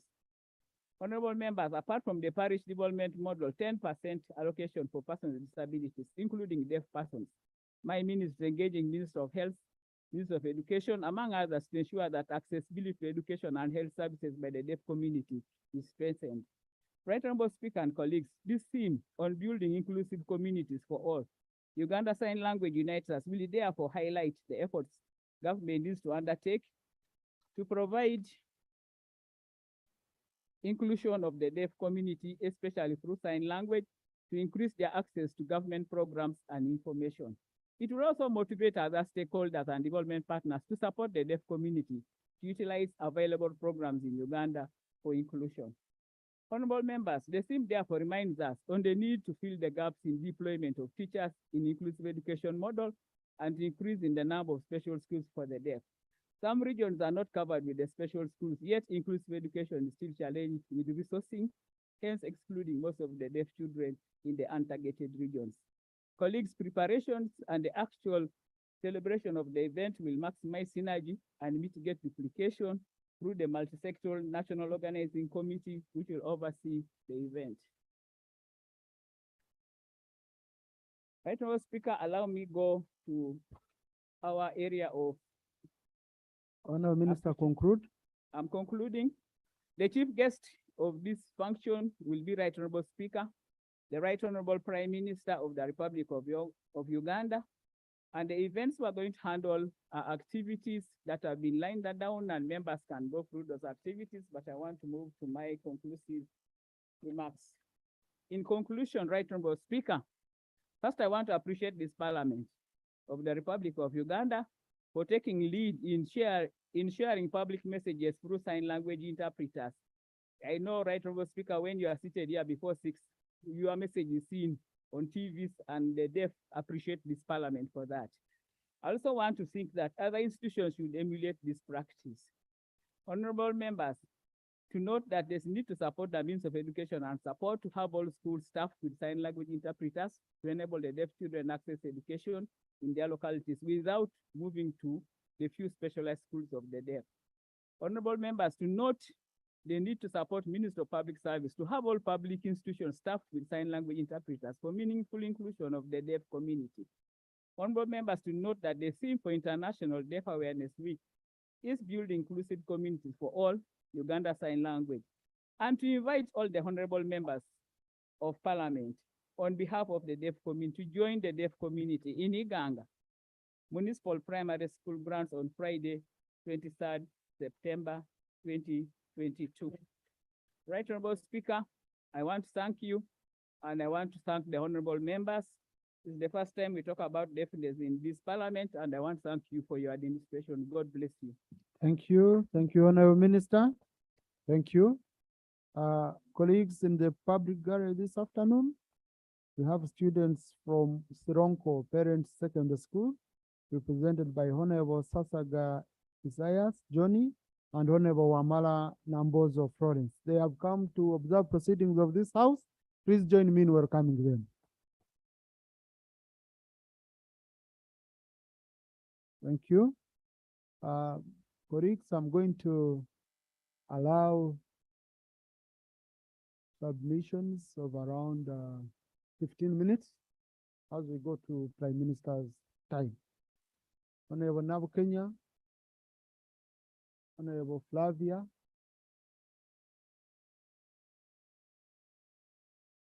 Honorable Korach, Honorable Nzima, and Honorable Chon. Then I can add on 2 minutes each. Thank you, Right Honorable Speaker. I want to thank the Minister for the statement and also support that his prayers or recommendation. Right Honorable Speaker, a few weeks ago, a motion was moved here in regards to deaf schools in each district of Uganda or constituency. We still have so many districts or constituencies without a school for the disabled children. That means accessibility cannot be achieved. We cannot speak of being inclusive if we do not avail schools for children who lack hearing and the rest. So I want to support the minister that while we debate, we think of putting schools in each and every district so that children don't have to walk long distances or to go to other regions to access education. And also, loss of hearing is not only limited to these who are born deaf or who at a young age lose hearing, but while people age, they also get into that state of hearing loss. And I understand that accessing hearing aids in this country is quite very expensive. And I think while we debate about disability, we should put this in mind that at a certain stage, we also have to think about Ugandans who are aged. We don't limit it to only the young people who have hearing problems. I want to support and thank you, but I think we need to put up schools. Emotion was moved and we need to act on it so that children can access education. If you say that each Kasanda. Thank you very much, Right Honorable Speaker, and I appreciate the Minister for presenting that elaborate report on the deaf. However, I would have loved to hear more disaggregated data, including data for the number of deaf people that we have in the country. At the same time, trends. Is it are we increasing numbers for deaf people or reducing? What could be the cause? The second issue I want to raise is the issue of healthcare accessibility for deaf people, especially when they go to facilities, healthcare facilities where there are no sign language interpreters. One, their right to privacy is violated because they cannot be able to go into details of what their ailments are, even when they need privacy, because they need to have, you know, interpreters. So I would recommend that government trains all medical health workers in sign language so that these people can easily be able to talk to them without having a second person to listen to their issues. Thank you very much. Honorable Korach. Thank you so much, Right Honorable Speaker. And I'd like to use this time to appreciate the ministry for initiating the Deaf Awareness Week. And most importantly, to put our speaker to be the chief guest on that day, so that Parliament appreciate the challenges that the deaf people go through. Right Honorable Speaker, one thing that I note, there has been an attempt by this government to strategically place the interpreters to support the deaf persons in this country. These people, first of all, are already vulnerable. They become more vulnerable when they want to access services in this country. How I wish the government could fast track placements of the interpreters in all these public offices. I bear a witness, Right Honorable Speaker, when I went to Natural Referral Hospital. These people are really more vulnerable. And you really see there's need, really. There is totally need for this Parliament and this government to quickly place the interpreters in all these public offices to support the deaf people. Secondly, Right Honorable Speaker, I appreciate the government efforts to start up the schools for supporting the deaf people, but it's only limited at the primary section. How can the government really and the Parliament support these people at the secondary level? That these people's education don't only stop at the primary section, but go as far as secondary school and even university and these public institutions. This is my submission, Right Honorable Speaker. Thank you, Honorable Nzima. Thank you, Mr. Speaker. Mr. Speaker, I want to thank the Minister for the briefing of Parliament on the celebrations. Mr. The sign language should be taught in most of these schools. As my colleague has just said, I witnessed two situations. One was at a police station where somebody who was deaf came to report an incident, but there was nobody who could interpret his complaint. And it became very difficult to help this person. The second one was also at a hospital. So I think we can never talk about an issue of inclusiveness if these people are left out in terms of communication. Now, many times we may present reports here, but I think my view will be that government should adopt this presentation as a strategy to be included in the review of the education curriculum. Recently, there has been a review of the education curriculum by government. So the idea that sign language should be taught in schools must be adopted as one of the issues on our curriculum, such that they are not be left alone. Even if we talk about placement of interpreters, how many do we have? So sign language therefore should become a comprehensive communication pattern. In that way, I think we can achieve what we talk about in terms of inclusiveness. Thank you very much. Honorable Chon. Thank you very much, Honorable Speaker. And I would like to appreciate the Honorable Minister for elaborating our statement. Today I'm being our PA for time being. Honorable Speaker, I would like the Minister also to come up or to include these deaf people that they should be able to be given jobs. Then also, I would also request Honorable Minister to make sure these people are not discriminated. They should do activities as sports. Because if you see in the world of sports, I've not met Ugandans who are representing people of that. And also, they lack several institutions such as school, like in Lang region, I think we have in Lira. So such a kind of person has to walk or come from Otuke, which is 72 kilometers away, which is a long journey, Honorable Minister. And these are the people where they give a lot of challenges to parents or to caretakers. If we don't bring them together, I think it would be very difficult for us to take care of these people. Thank you.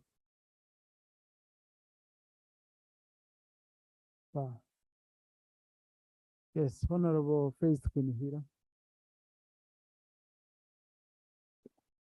Thank you so much, Right Honorable Speaker. And thank you so much. I want to thank the Minister for the presentation of the report. In her report, she indicates that there is 1,200,000 people in this country that are suffering from being deaf. My concern, Right Honorable Speaker, is how many of these people have been trained, intentionally trained in sign language. Because also to be able to use sign language, this person must be trained in this very language. As much as in her report, she indicates that they want to increase the number of people that are able to translate to the deaf people. I think that apart from places like here in the city, many of the deaf people in the rural areas are not able to even understand the sign language itself because they haven't been significantly trained in it. My prayer and my request to her is that sign language training be increased in children from childhood, not in adulthood, but it be integrated in the schools that our children are trained. Number two, that there be an increase of teachers of sign language will become a reality rather than a paper story. Thank you so much. Honorable Minister, you have 3 minutes. We are coming Prime Minister's time, colleagues.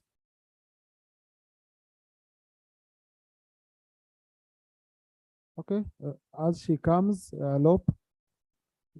Chair, Honorable Speaker, I've looked through this report, and typical of the reports, I'm a person who loves figures and finance. First of all, the minister that come here should also brief us on how much money they spend on this day, on these international weeks. Because sometimes budgets of these agencies are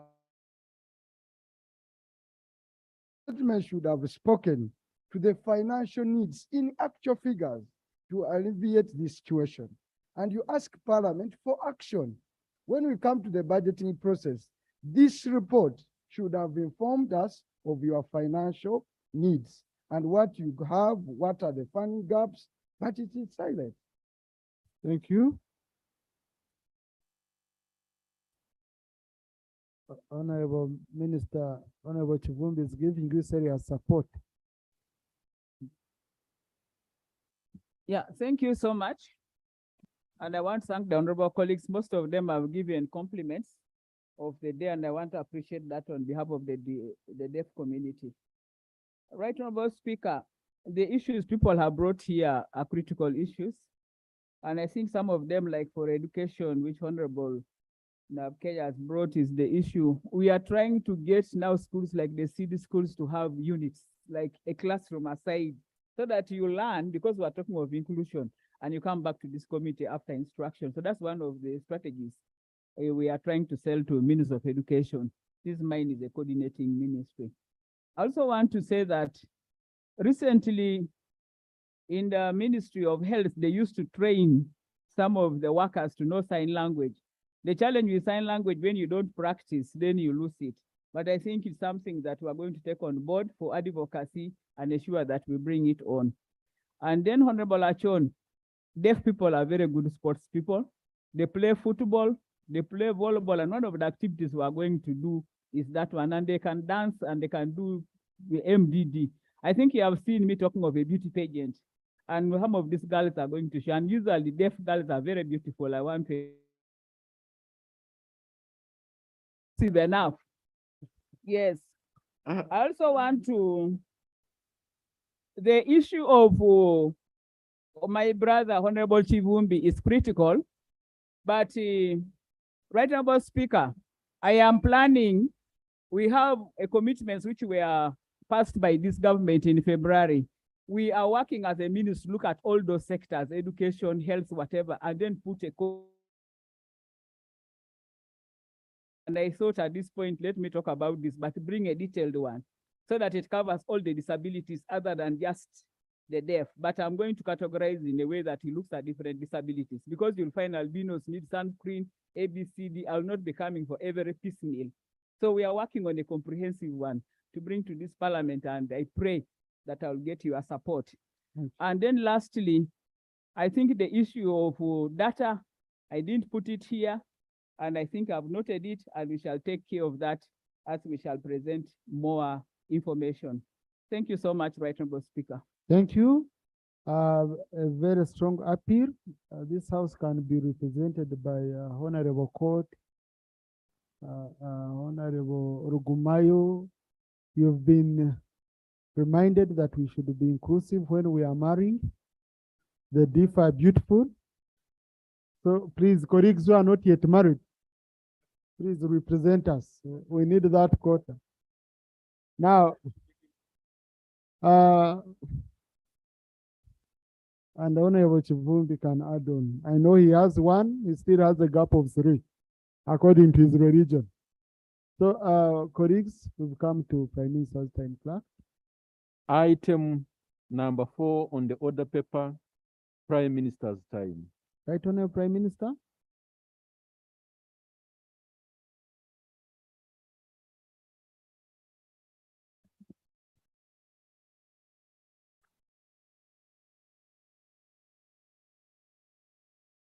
Right Honorable Speaker and colleagues, I got a question from Honorable Alex Brandon Chintu, Member of Parliament, Jinja District, Kagoma North Constituency. It was like in 2001, the president promised that government will tarmac the Jinja Mbulamuti Kamulibukungu Road, which is also known as Ambakot Road. The road has featured in successive budget speeches from 2001 to 2021, and his prayer is that Right Honorable Prime Minister, when is government going to work on this road? And can you provide an update on any plans to fulfill the presidential pledge on this matter? Honorable Speaker, my response is that the Jinja Mbulamuti Kamuli is a national road managed by the Ministry of Works and Transport through Uganda Roads Authority, Uganda National Roads Authority, UNORA. The designs for upgrading of this road were completed in 2015. The upgrading works were prioritized for implementation during the national procurement of the contractor is currently ongoing, and works are expected to begin in this financial year. Right Honorable Speaker, Alina Itwerauben, Member of Parliament, Isingiro West, Isingiro District, concerning uprooting of electricity transmission poles and accessories in Iriango Ward, Kabuyanda Town Council, Isingiro District on 22nd August 2022 by a one Vajira Osham of Asian nationality and a one Twevas Kenneth, both employees of Demo Engineering Company, and their subsequent arrest for malicious damage and vandalism. His prayer that can I update the House about these unfortunate incidents of uprooting electricity poles in Isingiro. Honorable Speaker, we have many cases reported against contractors who keep removing materials without authorization. In some cases, the allegations of financial inducements in favor of particular project areas. Honorable Speaker and colleagues, His Excellency the President is very clear and very categorical, and this must stop. In the case of Isingiro, the contractor Demo Engineering Company was audited, and the process, it was discovered that the main contractor, Diesel and Motor Engineering Company Limited, had subcontracted Shimu services to carry out construction works on the said line. The company extended 8 poles beyond the approved 3 poles. The extension did not form part of the approved scope of the project. Hence, its implementation was contrary to the contractual provisions of the contract awarded to the main contractor Diesel and Motor Engineering Limited. Honorable Speaker, this issue was referred to the police, where the contractor's personnel statements regarding their actions were taken. The contractor has been instructed and warned to stop the activity of uprooting the network under construction along the Kabuyanda Iriango line. Honorable Speaker and colleagues, the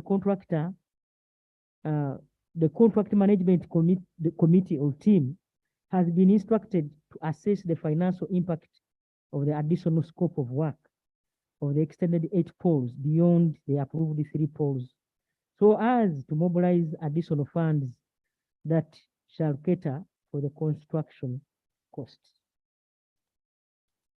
Honorable Speaker and colleagues, I commend the community and local leaders of Irianga Ward, Kabuyanda Town Council of Isingiro, for being vigilant and ensuring that no contractor recovers any materials from the project site without their knowledge.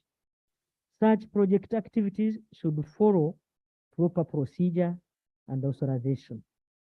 Honorable Speaker, the Minister of Energy and Mineral Development has been instructed to do countrywide mobilization and sensitization for Ugandans to own projects so that they can be protected where government, because government has injected a lot of money.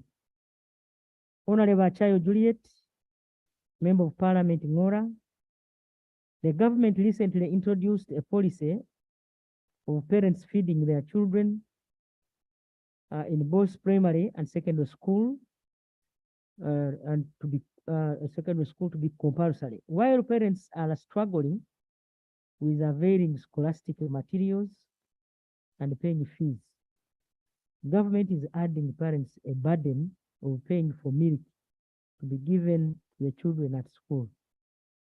Our prayer is that I should inform the House why government is burdening the parents, yet majority are just recovering from the effects of COVID-19.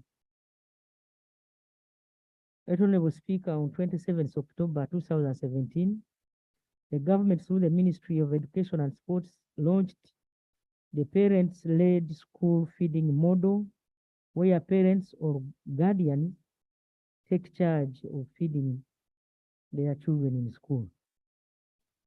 This model has an option of either contributing food in kind or cash for food rations. We all know that feeding is important for the health of our children, and how poor running, absenteeism, and school dropout is partly caused by hunger in schools. Honorable Speaker, government started a pilot project to engage parents to start contributing towards feeding their children while at school, targeting at least 1 million children within Kampala metropolitan area, covering Entebbe, Kira, Makindye, Mukono, and the Nansana municipalities, and later be extended to the district of Jinjambale, Soroti, Lira, Gulu, Hoima, Kabale, Arua, Kabarole, and Masaka, if well implemented. The government has secured a partnership between the Ministry of Education and SNV Uganda, a Netherlands development organization, which will help in subsidizing the parents. As such, the parents will contribute between 10,000 and 20 each term to ensure their children are fed on milk at school. Honorable Speaker and colleagues, milk was chosen because it provides bone building nutrients, specifically calcium, vitamin D, and magnesium, which are of high nutrition for both good health and development. Government has entered into partnership with processors who will design specific milk and yogurt products for school children and distribute about 250 meals, a quarter of milk to each child per day for 5 days. Honorable Speaker and colleagues, the targeted level of schools are pre-primary and primary, secondary, and secondary schools. We therefore urge honorable members and parents to embrace this program for better health of our children in schools to improve their learning. Number 4, Honorable Ronald Akugizibwe, Member of Parliament of Bururi, the county, that is Masindi. It says that census is a critical planning tool which helps government to plan for future in terms of schools, hospitals, roads, urban infrastructure, and more. For Vision 2020 to be achieved, there is a need to plan based on reliable statistics. His prayer that I update this August House on when government intends to carry out a housing and population census. Honorable Speaker and colleagues, on Monday 12th September 2022, Cabinet approved a plan to carry out a housing and population census scheduled for 24th to 25th August 2023. The process is estimated to cost Uganda shillings 330 billion, which government will mobilize in 2 financial years. That is financial year 2022-2023 and 2023-2024. The census will enable the government to establish the number of houses, the people, and the budget accordingly, in terms of service delivery to various regions. The census will be done digitally and data uploaded directly to the central server in Kampala.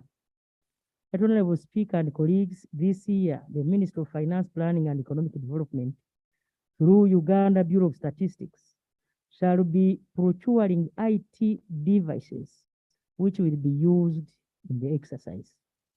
After the census, the smart gadgets will be used to carry out other studies such as agriculture census and administrative statistics, among others.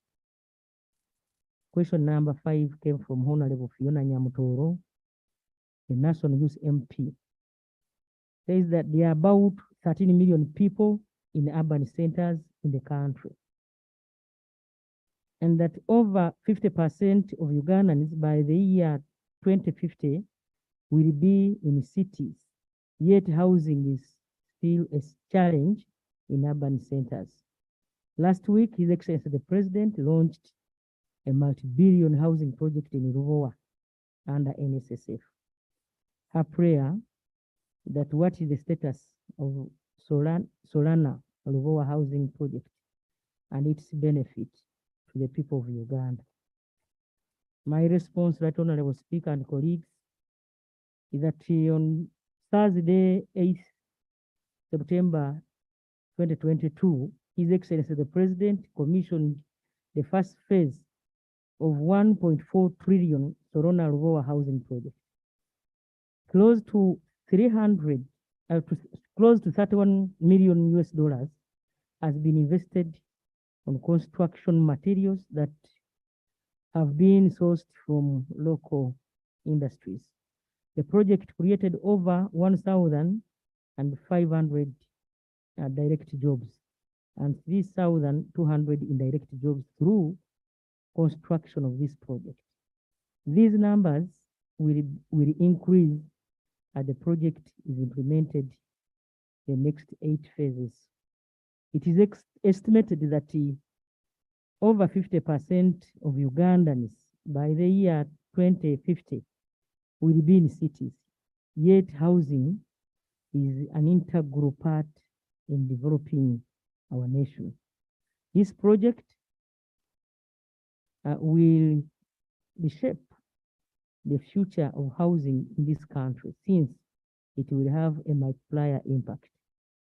The units are to be sold on a small percentage of the total cost of the unit and starts living in it as he pays rent. And on completion of the money, they officially own these units. Honorable Speaker, the Ruvowa housing project is a good initiative, and it is worthy to commend National Social Security Fund for growing from a small fund to one that now takes part in big investment projects in the country.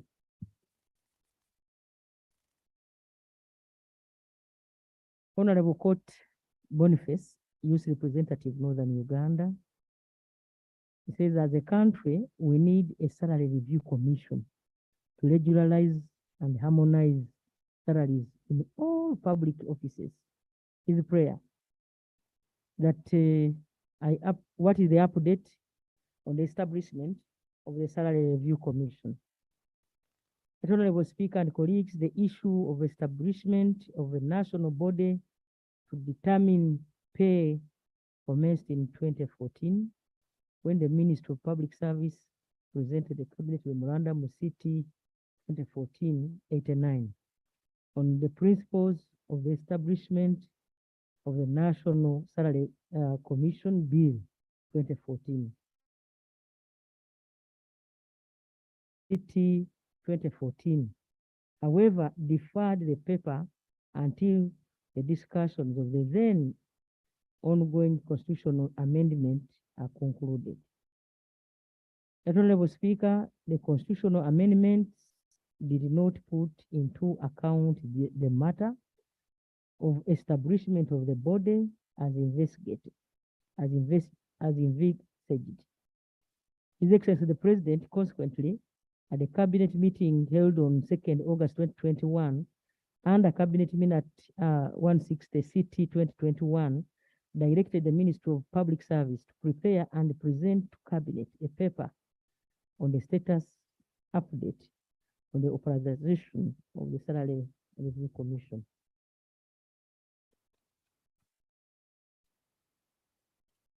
The Cabinet Information Paper CT 2021-71 was presented to Cabinet, and the Ministry of Public Service was directed to carry out further stakeholders engagement for consensus building.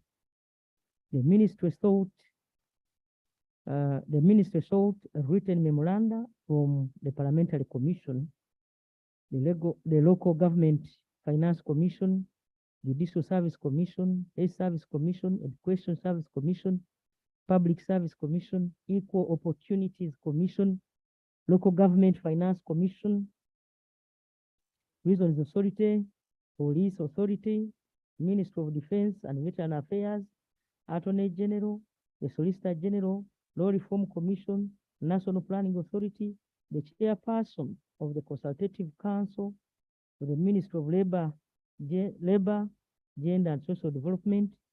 Honorable Speaker, a meeting comprising of the above stakeholders and workers, members of Parliament, representatives of public service, labor unions, representatives of Chief Justice, ministers for security, Ministry of Finance, Planning and Economic Development, head of the public service and secretary to cabinet, as well as deputy head of public service and deputy secretary to cabinet, was held on 15th February 2022. The stakeholders consulted agreed to establish an ad hoc body to be called the Ad Hoc National Emolument Review Board that has guided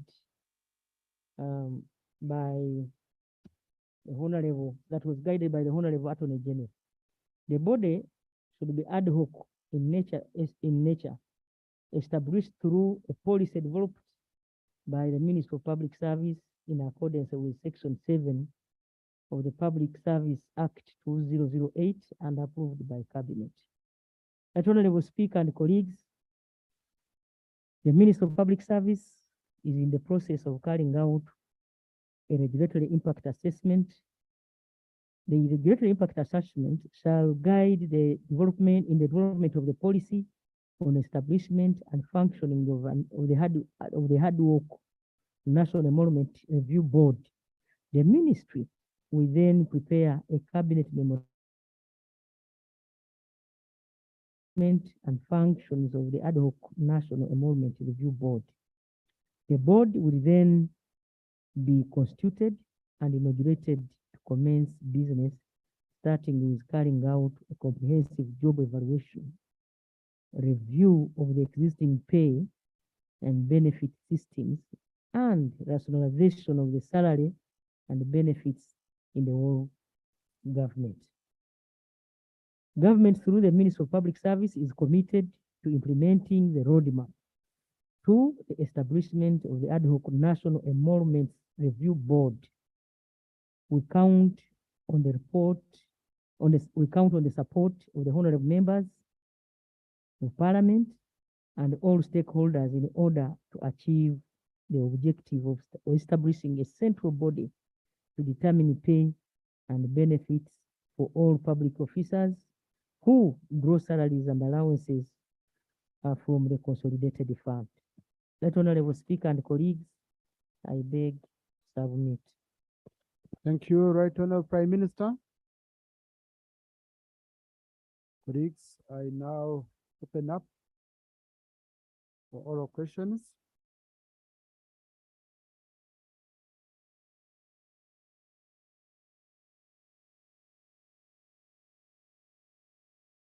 Honorable Magoro, turn face. Followed by Honorable Batua. Thank you very much. and Honorable Koru. Thank you very much, Right Honorable Speaker. Right Honorable Minister, Prime Minister. There's a question here concerning the Petroleum Authority of Uganda and the way they are running this MDA is evidently affecting many things. It is not running the way it's supposed to be, and they're handling matters relating to the renewal of staff employment contracts in a manner that is discriminatory, biased, unfair, and unjust. This has led to some staff being denied employment on prejudicial basis, malice, and witch hunt, denying highly trained, talented, experienced, and skilled personnel an opportunity to serve their country. And I would really request that the Minister of Energy and Mineral Development urgently intervenes in the process of renewing of staff employment contracts at the Petroleum Authority. Thank you, Honorable. Also, the pending non-renewal of staff employment contracts is halted until the minister has conclusively addressed the issue relating to the same. Right, Thank Honorable you. Speaker, the matter is here. The details that. No, not, that's not for all answers for the Prime Minister. Right Honorable Speaker, let me So, get but the you can details. pass on the document to her. Let me get the details now that the Minister for Energy is here. Can't you come and throw some light on this?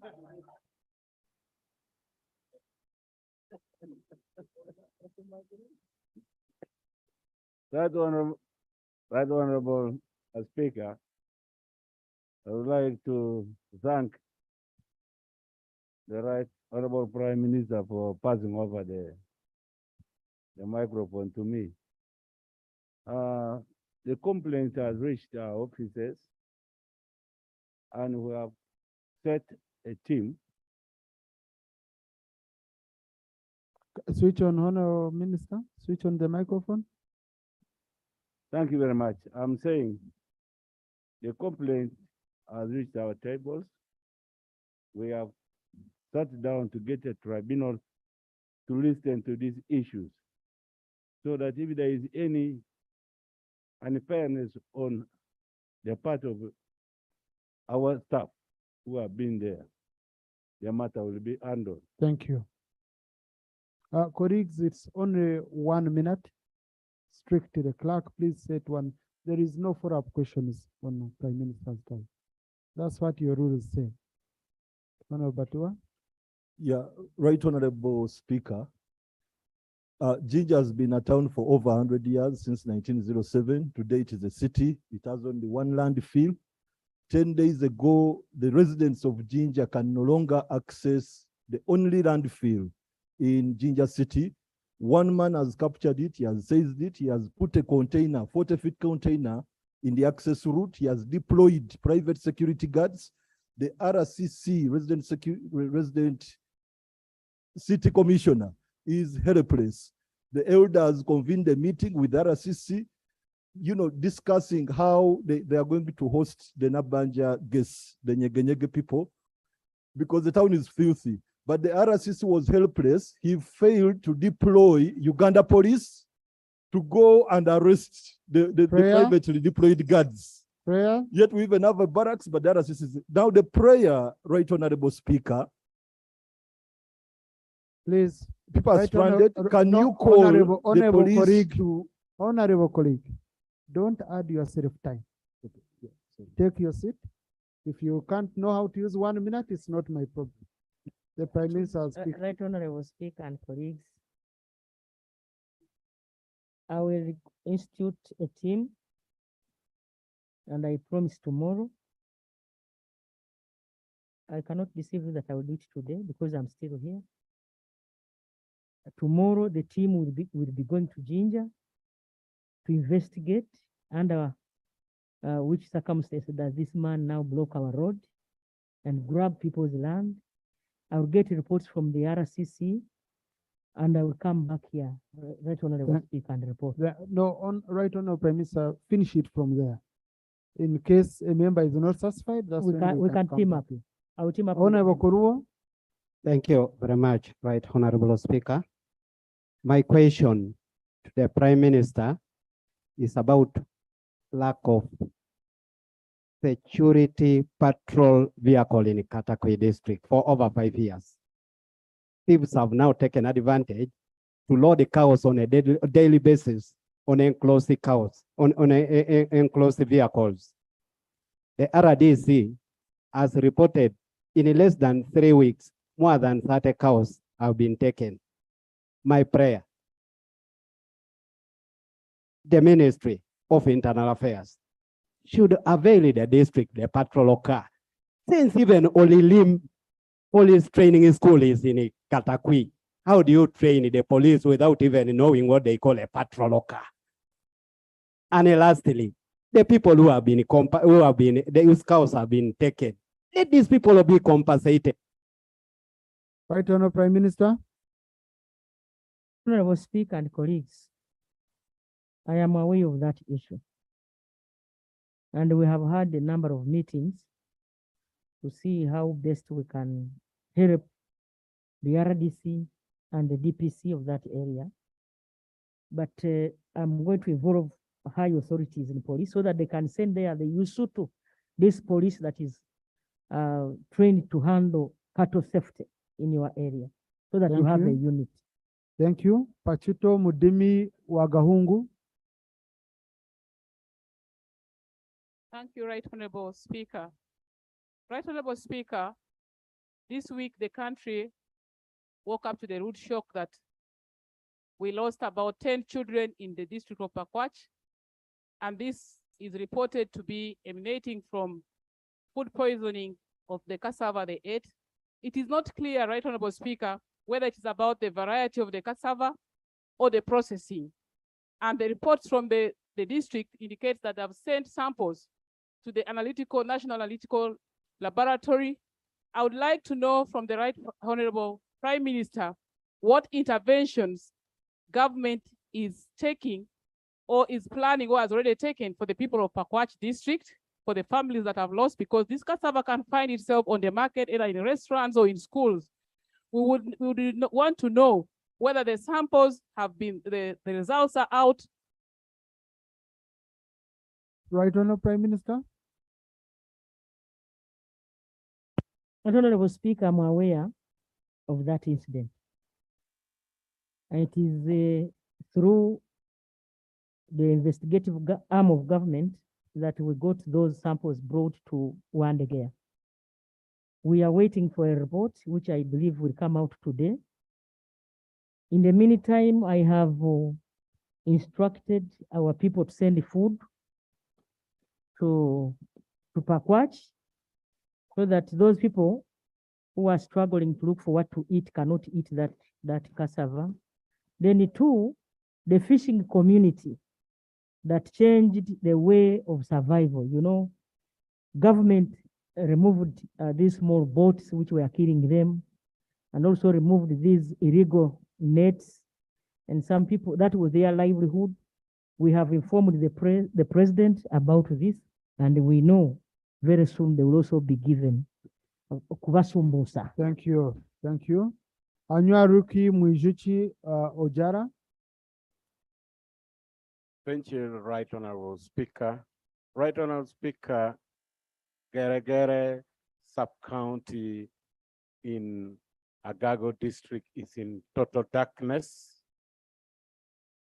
Since the only transformer which serves more than 50,000 people got blown up 2 years ago. Our efforts to restore the electricity through the Ministry of Energy has failed. My prayer is if the Prime Minister can help us and we restore electricity in Geregere sub-county. Right Honorable Prime Minister.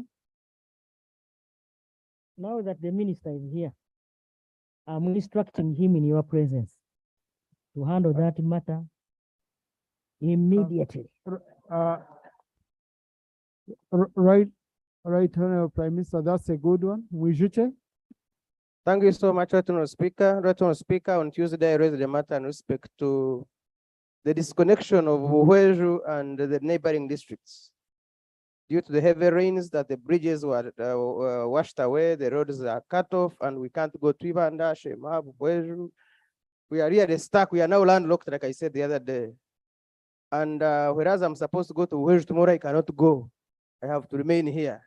It's an emergency for which I needed the attention, and I have been communicating with the Prime Minister. I need an assurance that I can go to work tomorrow or something that can be done in the urgently. Thank you very much. Honorable Prime Minister? I already have that report in my office through the Member of Parliament and Honorable Kuechenga, and we have instructed UNRWA and provided the funding so that they can go and work on your roads. Thank you. Ojara?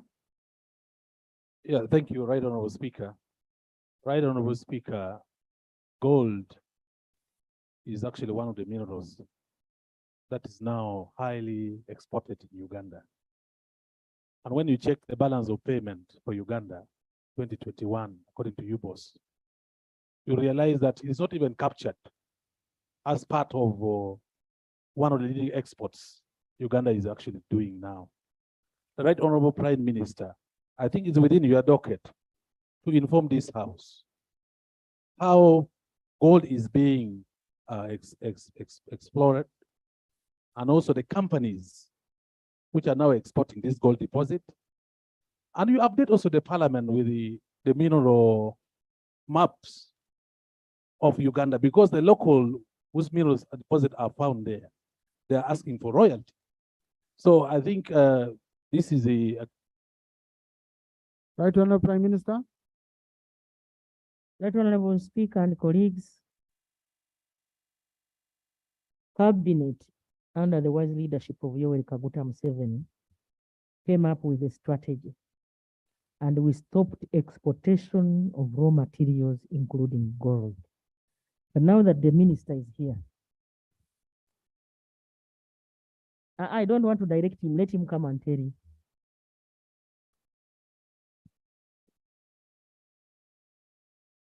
Right, You have 1 minute, Honorable Minister. We Right, don't have time. Speaker, about gold, the law is there on how to exploit it, process it, and we export. But there are also people who do illegal mining. Those ones pass through forest borders. And the law which we made from here to strengthen that has not been assented. And once it is assented by the president, we now fix the loopholes which exist. Thank you. Dakasi, on Prime Minister's time, Honorable colleague, read the rules. Read Rule 41. You will see the rules on Prime Minister's time. There is no clarification. There is, please, Honorable, you're a senior colleague in this house. Read the rules. Me, I only apply the rules, Honorable. I don't apply anything. Yeah, Dakasi. I have a Dakasi, Genevieve Nomugisha, and Kubeketaria James. Okay, they came here and booked and then went to Dubai. Thank you, the Right Honorable Speaker. Right Honorable Speaker, I rise here on the issue I raised in this house some time back about the denial of my cattle traders to access the ferry, taking their cows to the side of Amolata. This matter has been raised here several times. I think today the Prime Minister should tell us, because the President's letter has expired. After this, I think I might end up now demonstrating against my own government. I need the answer today. Thank you. Honorable Speaker, after the member brought that issue during Prime Minister's question time, like 3 weeks or 4 weeks ago, we held a meeting between the Minister of Internal Affairs, Ministry of Agriculture, Animal Industry and Fisheries, and we came up with a strategy. The strategy was we open up. If they have not opened up to now, I think I will go back since the minister is here and put it in writing, and the cows will definitely go to Amrata. Right Honorable Prime Minister, let the minister tell us. Why would you need to write to him when he's here? Yes, as instructed, Right Honorable Speaker, by my superior, the Prime Minister, this is a two-docket issue, and MAIF has the final say on this one, but we shall implement the instruction. But for you, have you done your part? Because you need to do your part, My then my part in this is minimal, Right Honorable Speaker. It is MAIF, but we shall clear as Please. instructed. Thank you. Thank you. There is a honorable colleague I haven't gotten the first word. And then Thank you, Right Honorable Speaker. David Victoria, Sumani MP Nakasongola District. Right Honorable Speaker and colleagues, I want to inform you that Nakasongola is among the districts that were submerged by water that are surrounding Lake Choga. And it took where submerged, that is Rampanga Related Center 3 and Moni. Right Honorable Speaker, through you, I want to thank the Prime Minister for the positive response she did to these facilities. And the UPDF contractors are doing some good work. But as the Prime Minister came for the oversight of this, we met that one staff quarter block was not considered, and the Prime Minister instructed the UPDF contractors to take over. But up to date, they are saying they have no funds, they have no money. So I'm requesting the Prime Minister to please follow up with the UPDF contractors so that they can implement the design to the Health Center 3 of Rampang. Thank I you. want to appreciate the Prime Minister for being a hardworking lady and a down on earth. Thank you. Right Honorable Speaker and colleagues, that one is encouraging. Thank you. I remember when I came here in 2021, after my tour across the country to assess the damage that was caused by floods. When I went to Wampanga, I found those people had no health center. So remember the 5 billion. So we, using the procedures in our accounting processes, we told the accounting officers to use at least 5 billion instead of always pushing food and non-food items so that we help those people. So that is what she's talking about. But when we constructed the health center in Rwampanga, a school in Nimone Primary Right School. Honorable Prime Minister, unfortunately, we don't have time for all those explanations. I wanted to As tell per you. our rules. As per our rules, Okay. Right Honorable. But the district of Amrata and Bulisa all benefited. Thank you. And the health centers are almost, but I will go and instruct the Army Brigade Thank you. to make sure that that health Let me guide you. Prime Minister's time for, we love our Prime Minister. Very few of you love her the way I love her. But this is not the session for appreciating. No, it's not. During debate, you can appreciate and what, I'm constrained. It's a question, it's a moment for sharp questions and we get sharp answers. Okay, please. Yes, Honorable. Thank you. Thank you, Right Honorable Speaker. Right Honorable Prime Minister, last year in July, specifically 23rd July, I raised an issue regarding Chotera Masaka Mutukula Road. By September, there would be some maintenance works on it. It's almost a year now, no works except for Masaka, about 7 kilometers that were worked on. The road is in a very pathetic state. We're losing lives, accidents on a daily basis. I want to know when this promise you made last year would come to actualize. Thank you. Right Honorable Prime Minister. Right Honorable Speaker and colleagues, that road connects us to our neighbors of Tanzania, and therefore it's a priority road. The designs were completed in last year. They were completed last year, and we had a meeting with the Minister of Finance together with UNRWA and Minister of Works. It's a priority road. It will be worked on, I promise. Thank you. Vijira Okror Mudimi. Thank you very much, Honorable Speaker. Honorable Prime Minister, the current state of flooding in Kampala City has led to loss of lives and properties. What plans does government have in solving the drainage problem in Kampala and its suburbs? Thank you. Right Honorable Prime Minister. We had a meeting today with Kampala Capital City Authority, and we are looking for a way of stopping flooding.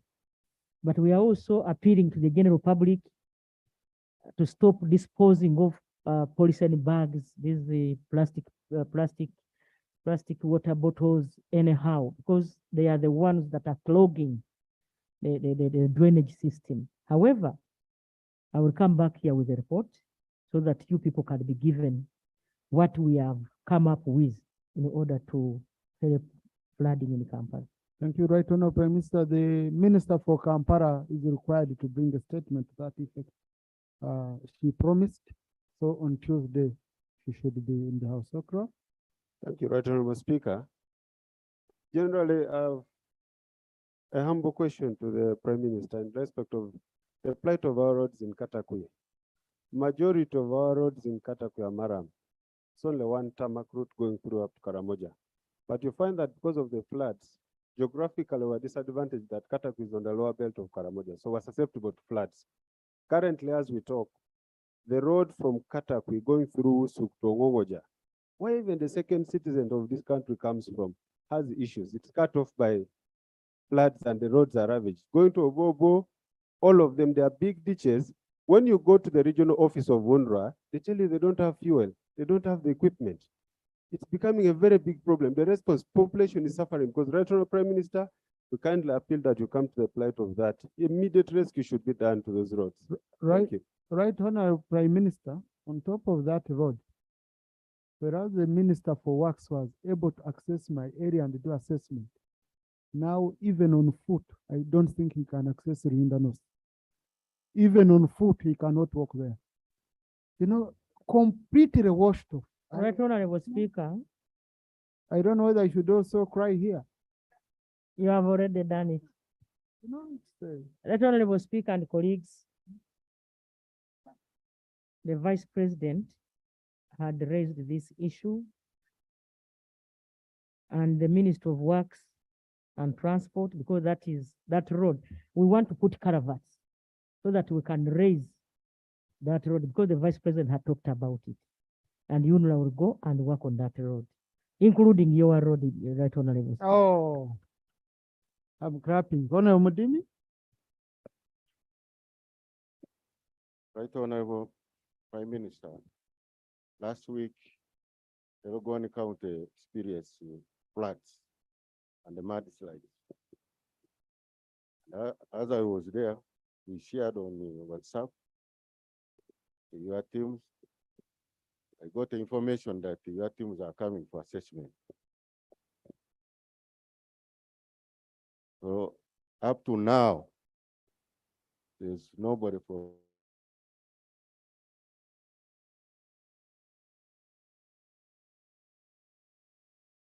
people are displaced, bridges are washed, children are not going to school. What intervention do you have for Ramburi County in short term, medium term, and longer term? Right Honorable Prime Minister. Right Honorable Speaker, I request that you have to give me more than 2 minutes so that I can answer this question conclusively. Right Honorable Speaker and colleagues, Cabinet has come up with a strategy under the guidance of the wise President of the Republic of Uganda. The strategy is, we have been constructing houses and it is taking too long. Through our consultative meetings with members of parliament, we agreed that instead of us struggling for years and years to construct houses, let us do cash transfers to people so that where we have given people money, they can go and buy land on their own. The members of parliament will help us to sensitize so that people don't misuse the money. We already identified one of the donors, that is Give Directly. Give Directly is going 7 million per household. And then the government of Uganda has earmarked 10 million. I believe 17 million is enough to make somebody come from dangerous enclaves in the Mount Elgon and Mount Rwenzori to come down so that we settle these people once and for all. And once that one is done, then government will gazette that area and plant forests and gazette it as a national park so that people are now settled once and for all. We have come up with this design. So, Right Honorable Prime Minister, I had requested earlier on that you don't get tired of regularly meeting MPs from the Elgon area because the issues are very many in my office. Colleagues, if you know you had spoken earlier, please, you know I won't pick you. So just don't bother on that. Soroti, Lamo, Ntoroko.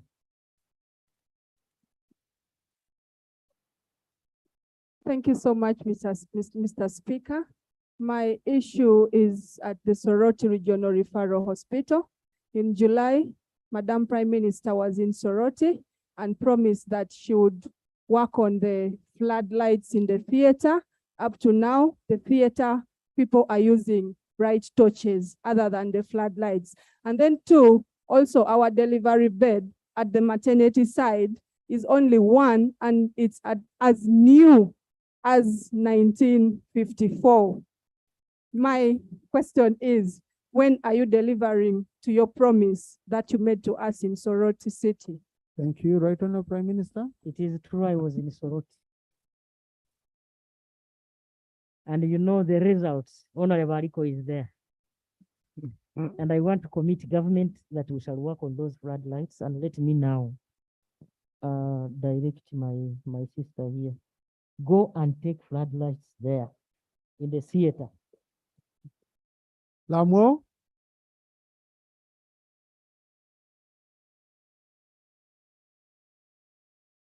Thank you, Right Honorable Prime Minister. The people of Lamour district is a refugee hosting district.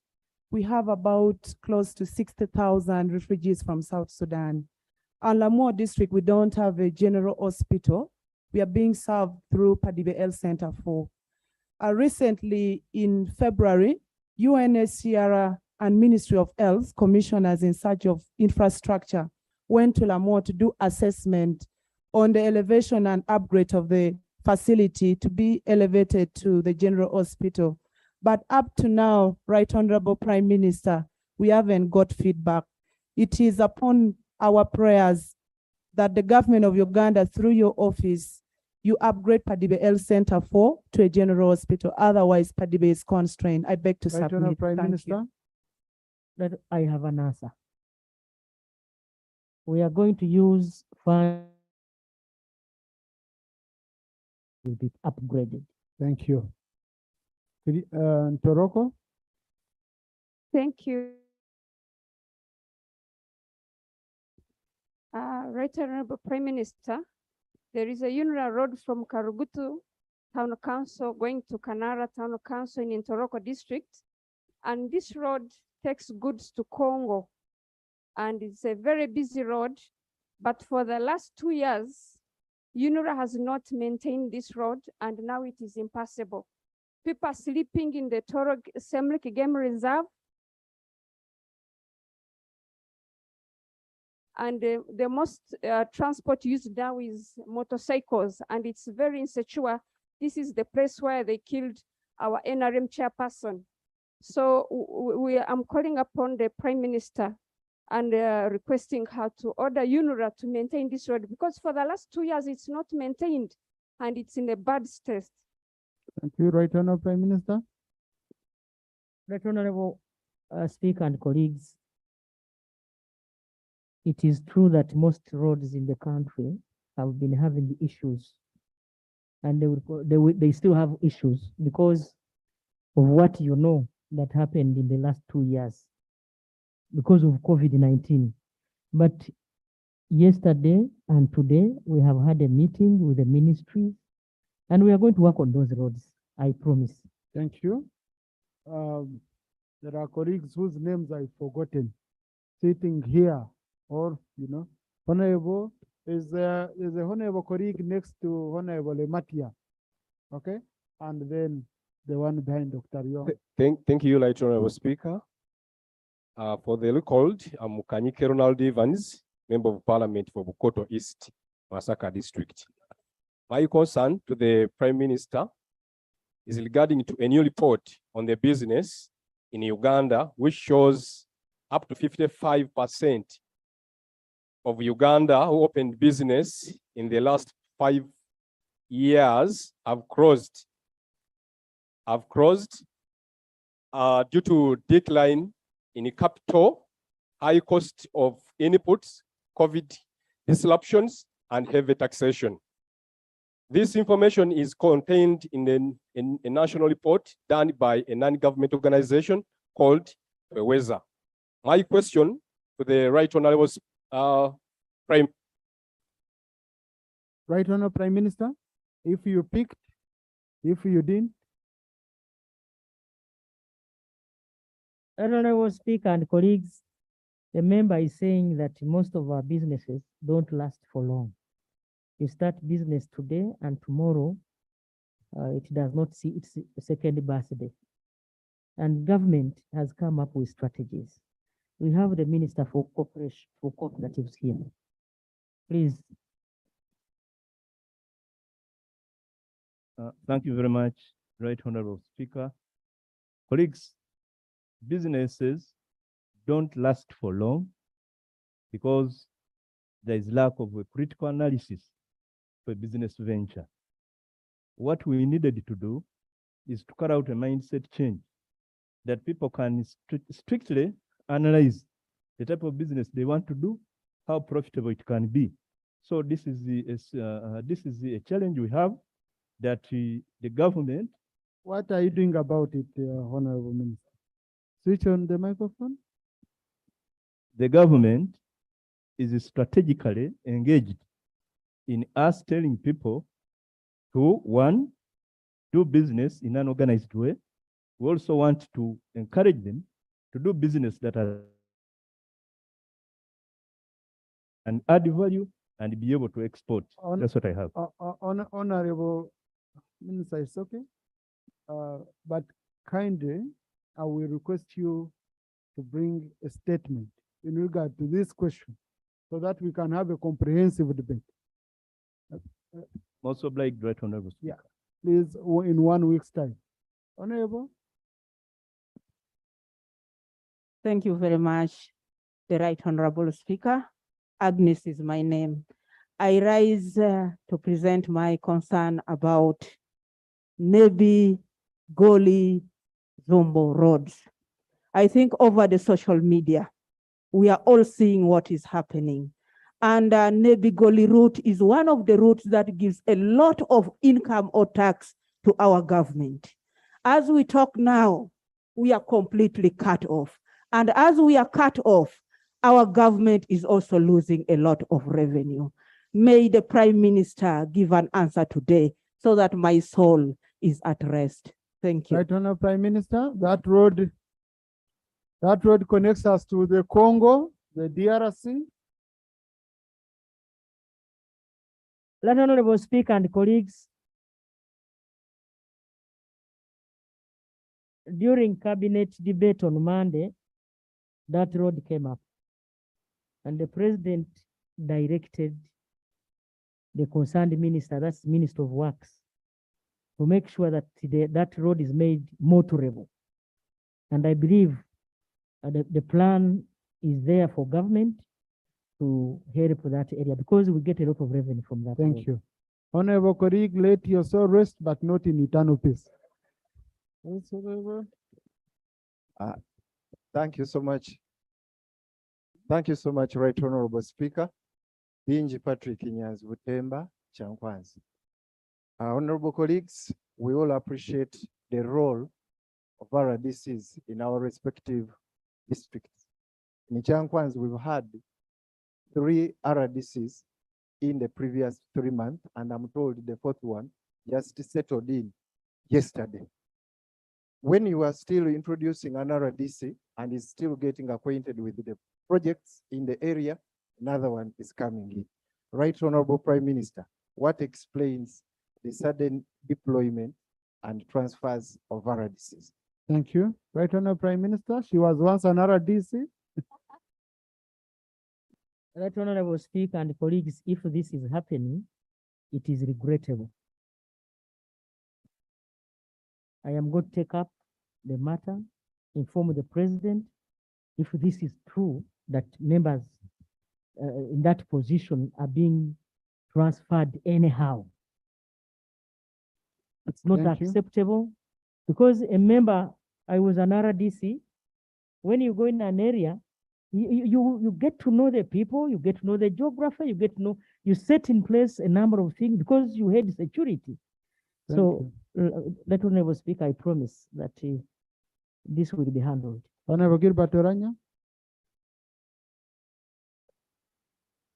Thank you, Right Honorable Speaker. Right Honorable Prime Minister, in 2010, government registered those ones who lost their properties during the LRA war in Acholi sub-region. And government promised to compensate those people. Up to now, we waited. I would like to find out, when is the government going to compensate those who lost their properties, like vehicles, houses, others lost their hands, ears, their mouths were cut by the LRA, all those people government registered them. Right Honorable Prime Minister. Right Honorable Speaker and colleagues, I will liaise with the Attorney General, and I believe the Attorney General will come with an answer. For cattle, we started and launched that program in June in Soroti. But for these other properties, I will liaise with the Attorney General. Thank you. Leader of Opposition.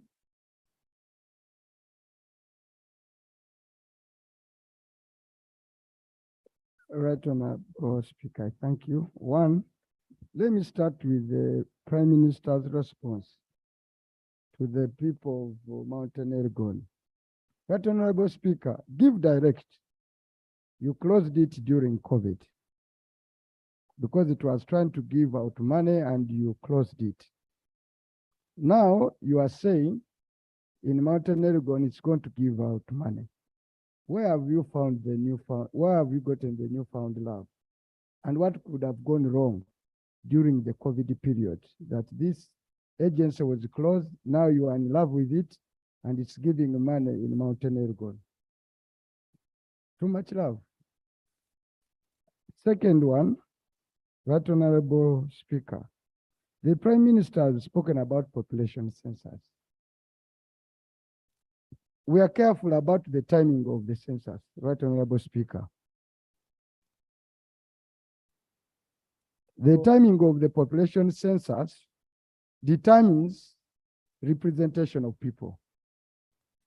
And I come from a region where we have huge numbers in terms of population size in constituencies. And because of that, the Electoral Commission has not demarcated the new constituencies based on population. It has gone for affirmative action and districts. And that undermines, that's why we call upon you that you first track the population census and not do what you did the other time to bring the official results after the general election. Because before elections, the Electoral Commission is supposed to demarcate constituencies, new ones, as per the population census. We hope you not gerrymander and cause a parliament where effectively some people are not effectively represented. One. On the housing policy, Right Honorable Speaker, I've seen you speak about the initiative of NSSF. But this country requires a profound housing policy. Housing is so critical because it even factors in, it's one of the drivers of corruption. As people are working, now you have talked about 50% of our population is going to be living. Are you going to leave it to NSSF? Or is the government having a strategy on how to improve housing in this country? Where is the strategy? How many housing units will the country need, and how will you build them? Thank you, Lope. Colleagues, this is a session where my hands are tied. I know most of you would want to ask, but unfortunately my hands are tied. So if I don't pick you, please, kindly don't think I've refused to pick you out of what? The rules require me not to go beyond 5 p.m. So, and I have to follow the rules as provided next time, but also we have another session where you can contribute on other items. Next item. Item number 5, motion for the adoption of the report of the Committee on Physical Infrastructure on the delayed payment of contractors by the government of Uganda. Thank you. As the chairman is coming, honorable members, in the public gallery this afternoon, we have people from St. John's Nursery and Primary School, Kakumiro District. They are represented by the Right Honorable Robin Anabanja and Honorable Fred Biamkama. They have come to observe the business conducted in this house and see their Prime Minister. Please join me in welcoming them. Thank you for coming. And I hope you're inspired by your Prime Minister, by one of you. Thank you. Honorable Chair.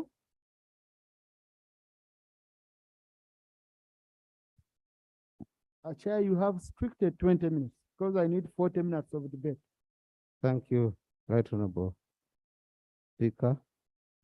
Right Honorable Speaker, I'm here to present on delayed. In fact, I've seen your report. I forgot I had written 20, but 15 are enough. So many go on observations and recommendations. Thank you. Payment contractors by government of Uganda leading to unbearable interests. Right Honorable Speaker, before I present the report, I beg to lay the minutes of the proceedings during the deliberations.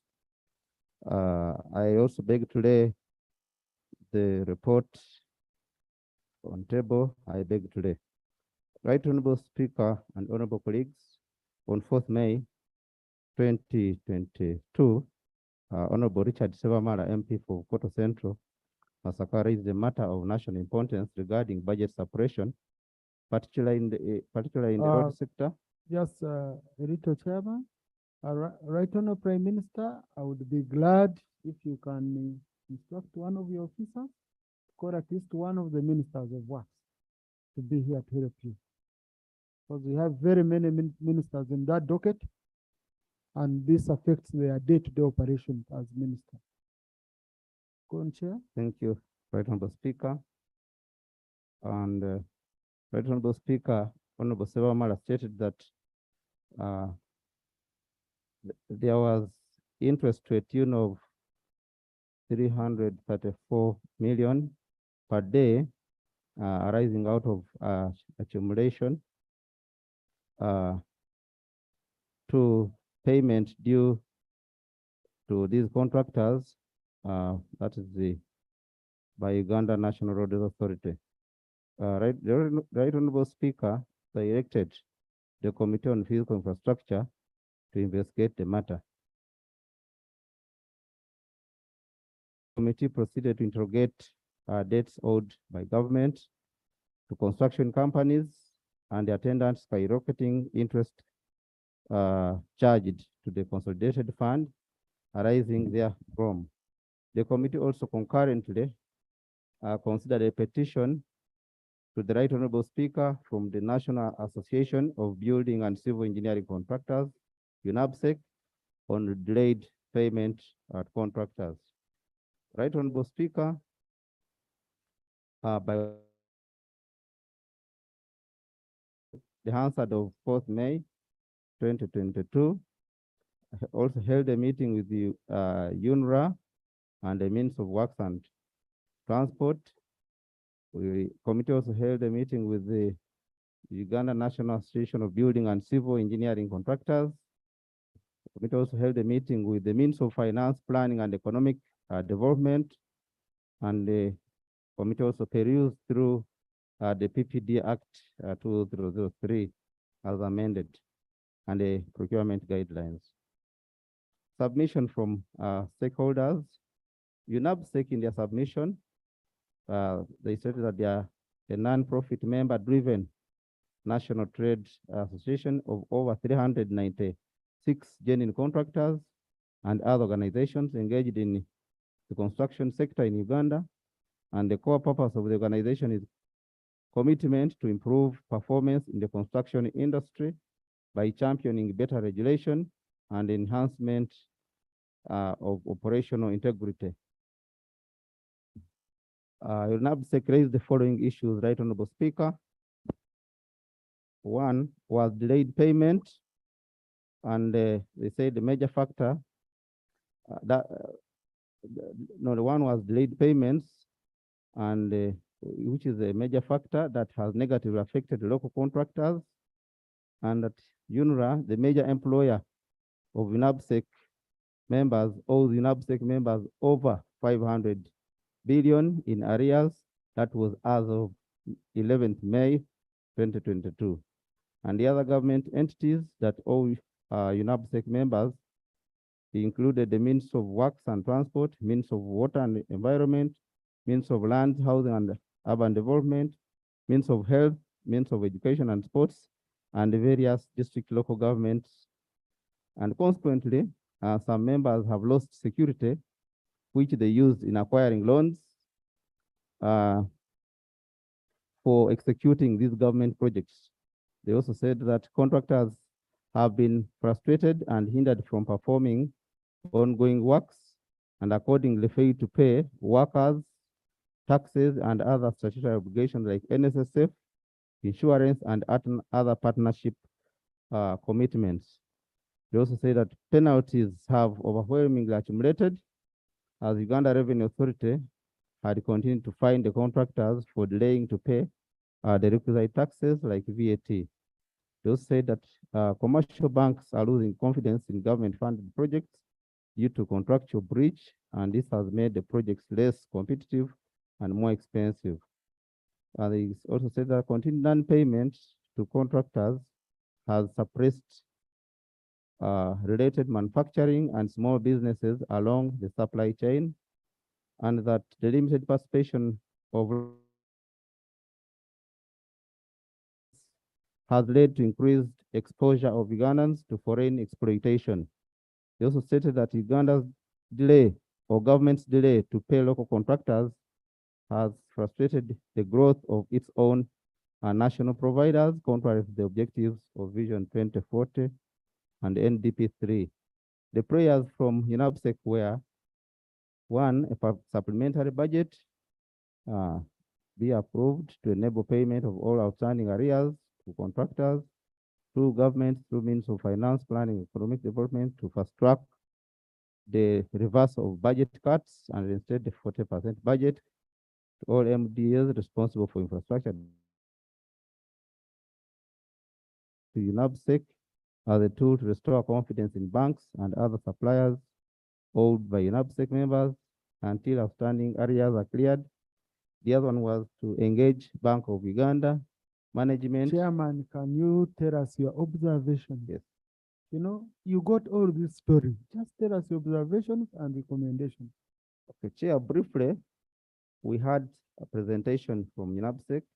We had a presentation from Works and Transport. We had a presentation from Finance, and the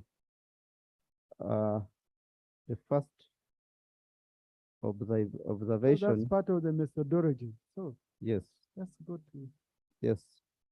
The committee observed that government had gone ahead in the last quarter to meet some of these obligations, whereby the Ministry of Finance, Planning and Economic Development made efforts to release 688 billion, 178 million, 860 million, and 128 Ugandan shillings. And on that, there was, out of the total which was required, that is in those sectors, I beg your pardon, and the total which was required was 701.3 billion. And out of that, Right Honorable Speaker, 13 billion 151 million 439,877 is what was not cleared, and the votes which were paid in that fourth quarter were Ministry of Works and Transport, Ministry of Water and Environment, Uganda National Roads Authority, and Uganda National Road Fund. And as I said, that was about 688.2 billion. Government made a commitment to pay that. Right Honorable, another observation was that the skyrocketing interest rates arising from government's non-fulfillment of its obligations or delayed fulfillment to contractors had accrued 235.6 million shillings per day in interest charges, and that figure was really too much. And the other observation was failure to pay the arrears would continue to cause government to incur trivial expenses, including interest expenses, hired equipment, and reduction in works by contractors. Right Honorable, the other one was the interest rates that are embedded in many government contracts require extra due diligence on the part of government. The other one was the delayed payment of contractors by government is a concern that was raised by the House and also recorded in the petition from INABSEC. And the other observation was the non-operationalization of the road fund to the second generation fund by government has been a cause of the piecemeal funding to the road sector and the delayed payment contractors. In fact, Right Honorable Speaker, when we had the ministerial policy statements processed here, the House gave a directive for the Ministry of Finance to bring a core agenda to cater for operationalization of the road fund to a second generation, but the Ministry of Finance didn't do that. Right Honorable Speaker, the recommendations from the committee were that government should operationalize the road fund, the second generation fund, and have the regulations gazetted so as to address the funding gaps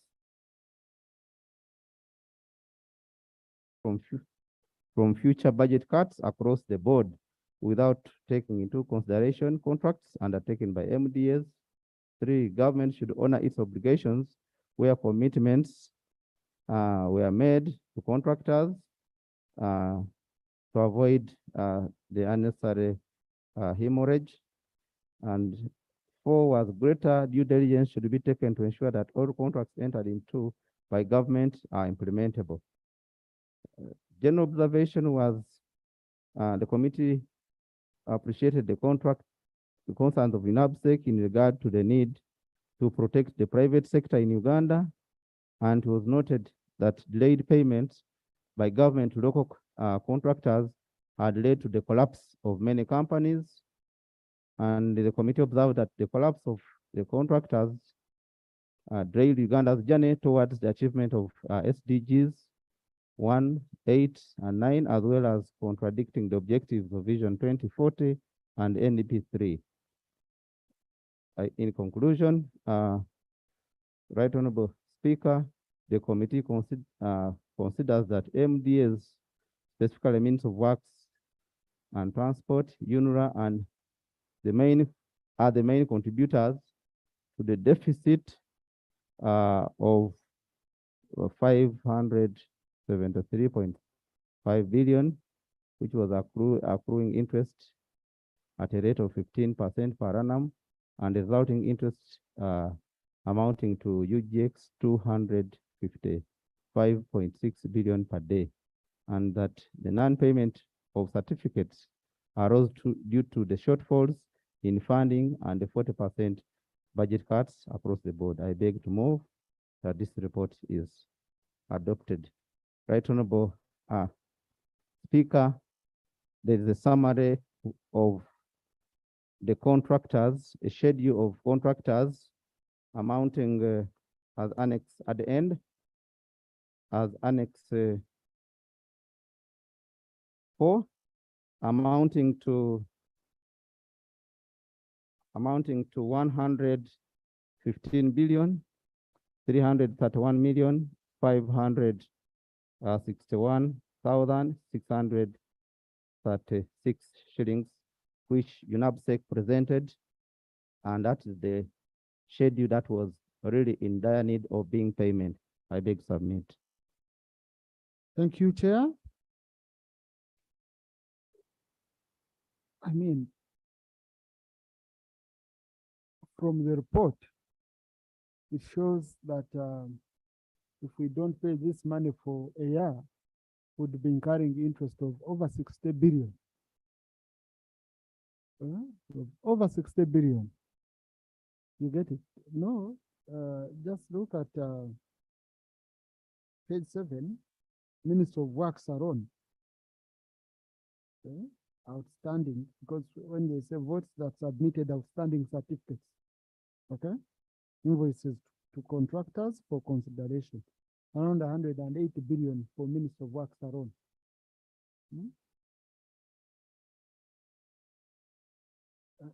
I mean, it's a really, and then you say on page 6, no, on page 8, Roman 6, where Honorable Chivumbi's concern is coming from, to say after release of 688 billion clear debts, we were left with a balance of 13 billion. Okay? So Honorable Chivumbi's concern is that is the 13 billion attracting 235 million interest per day? Honorable Chair, before we open up for debate. Right Honorable Speaker, when the Honorable Sevamala brought this issue, we went ahead to interrogate and interface with all these stakeholders. That was the state of affairs. When the simple question is, yes, okay, yes, is 13 billion, which you have quoted here as interest. You have said the balance after paying 688 billion, the balance is 13 billion, yes, isn't it? Yes. And you're saying it's attracting interest of 235.6 million per day. Before the answer is it true? Because these are your figures. Right Honorable, before finance paid, that was the amount it was attracting. So when they paid and that remained as the balance, the principal changed. So what remained was the interest. Ministry does not pay the interest. Actually, many of these contractors go to court to pay the interest. So the balance of 13 plus the interest was not paid. But the capital, rather the principal had changed. Clarification. You see, the question you are interrogating is the authenticity of your figures you are presenting before this hour, whether they are right. You've said that government paid on page, you can use page 9, Honorable Chivumbi. If I use page 9, if I use page 4, okay. If I use page 4, the minister was able to provide 688 billion. In addition, expenditure limits in Q4 to clear some of the debts. This left a balance of 13 billion. Now, when you go to this other page, you say that interest per day was 200 and against which? Because the balance then was 13. Now, if you borrow $1 billion in today's market, Right Honorable Speaker, if you borrow $1 billion in today's market at an interest rate of about 20%, even if it's 20%, it will attract an interest of around 8 million in interest payment. That's the amount that goes Per day. per month. Per month. Yes. Per month. That would be the range if you borrow from any of these commercial banks. So how do you tell us that 13 will attract an interest of 200 and something million per day? So the question to the chair is it true? It might be happening. Is it true? Because we had a chance to interrogate the figures. Right Honorable Speaker, when the ministry appeared to us, Minister of Finance had not paid any money. And in the submission of works, because we had said I go direct to the observations and the recommendations, in the submission from works, that is page 5 below, that is the Roman 3. As of 11 May 2022, the deficit was 573.3 billion. And the interest was UGX 235.6 million per day. So you're yes, reading page what? Page from You said page 5. Yes, from page 5 below, then to page 6. Yes. However, finance. Correct, it's page 6, not page 5. Yes. Yes, page 6. However, when finance made advances, they included other votes. For example, you will see that Auditor General's office, that is page 8, that figure of the figure of the 701 billion, the Auditor General's office was also included.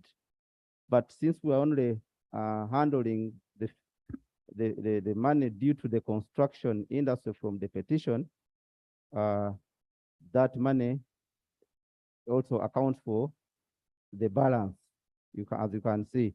So finance gave us the schedule of the votes which had pressing certificates to clear. That is page 8.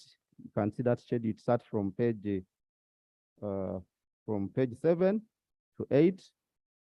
And when finance paid, when the finance cleared, that is after works had already appeared, we remain with a balance of 13.1 billion plus the interest, because there was accumulated interest. Chairman. Yes.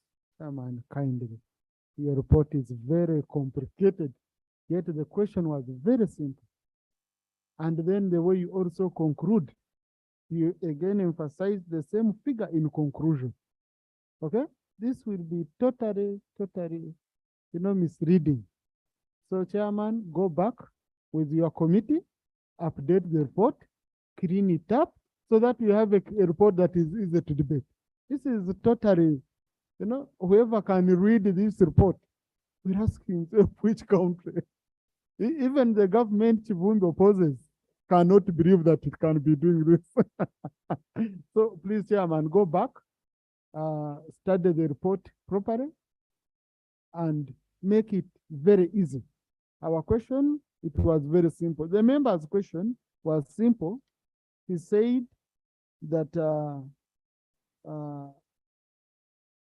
a matter of national importance regarding budget suppression, particularly in the road sector, with its attendant accumulation, liquidated damages a tune of 334 million per day in the case of deaths accumulated by UNRWA. Now we see water, we see energy, money raised to water, money raised to energy.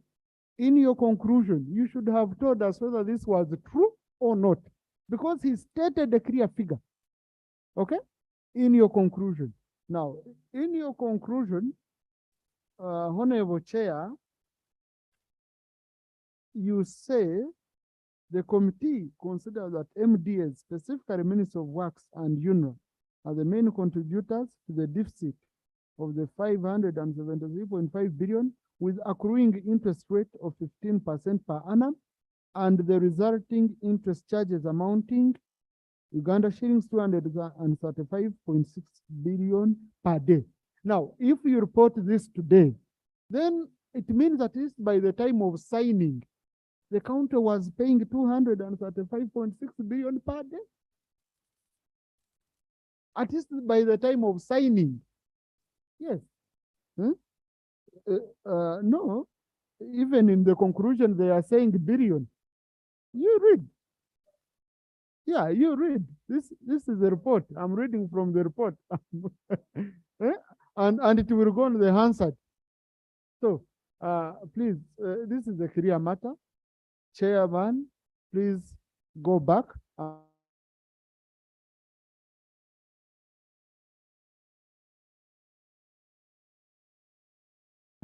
So Chairman, go back. No, Chairman, go back. Members, your members of the committee, ex-official members of the committee, if you feel you want help, go back. We give you 1 week, you clean up the report, you come back here. Much obliged. Thank you. Thank you. No. That and in the Mudimi.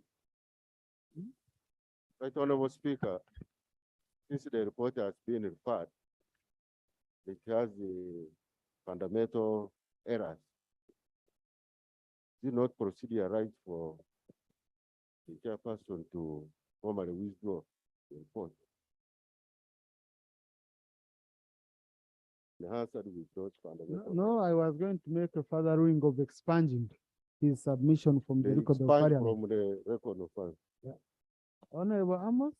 Thank you, Mr. Speaker. Mr. Speaker, much as we are going to expunge this from the record, there are some questions that if the committee or the chairperson of the committee can go and find out on this, what No, I'm but raising. the report is already not entertained. So you have nothing to, the question, we don't know what you're reading from. I hope you would have given me to conclude what. No, Honorable. There is nothing to discuss. There is no report. And you're referring to a report. So, Okay. Yeah, Uh, thank you. Thank you. I will follow him up and raise this before. Thank you. So thank you. We are done on this. Yeah. Please, crack. Okay, to make it very smart, from the time I called this report to now, let's for the record of Parliament look clean. From the time I called the report, the whole of this item, crack, expunge. The whole of this item, whatever we've submitted, even what I'm saying now, also expunging.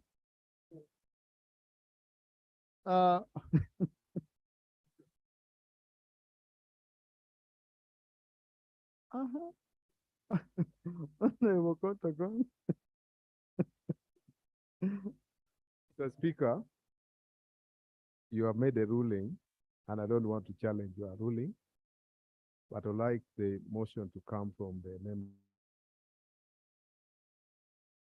presented by the chair of the infrastructure be expunged from the records of Parliament. I beg to move. Motion seconded. Good. Thank you so much, Mr. Speaker. Mr. Speaker, I stand to second the motion. The road sector report is what we have been waiting for a very long time, and it's affecting all of us throughout the country. So I want to second by saying that this motion, this report that has been given this evening should be removed completely from the records of Parliament. and a very thorough and clean report is given before this parliament. And finally, Mr. Speaker, this is a very important report and even works. So on that day that we are receiving a clean report on this sector, I pray that all the ministers concerned with these issues are present in this house. I beg to support. Thank you. I put the question that the record to do with the whole of this item. Okay, this report be expanded. Those in favor say aye, to the contrary nay. Aye. Thank you, Honorable Felix Sokoto Gong. I will appear Democrat on the record because I have powers as a speaker also to direct that indeed it be expanded. But since now the members want to participate in the expanding, let us wholeheartedly expand. Colleagues, Honorable Nifa Kawe has an item and she has been here. Minister, you ready? Okay, if the minister is ready, let's handle, Kraka, you can go to item 8. What?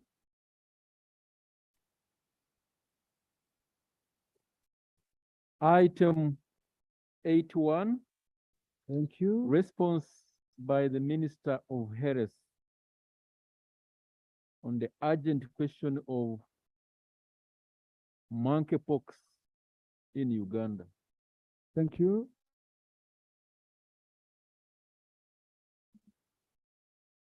Thank you, Right Honorable Speaker. Honorable Speaker and honorable colleagues.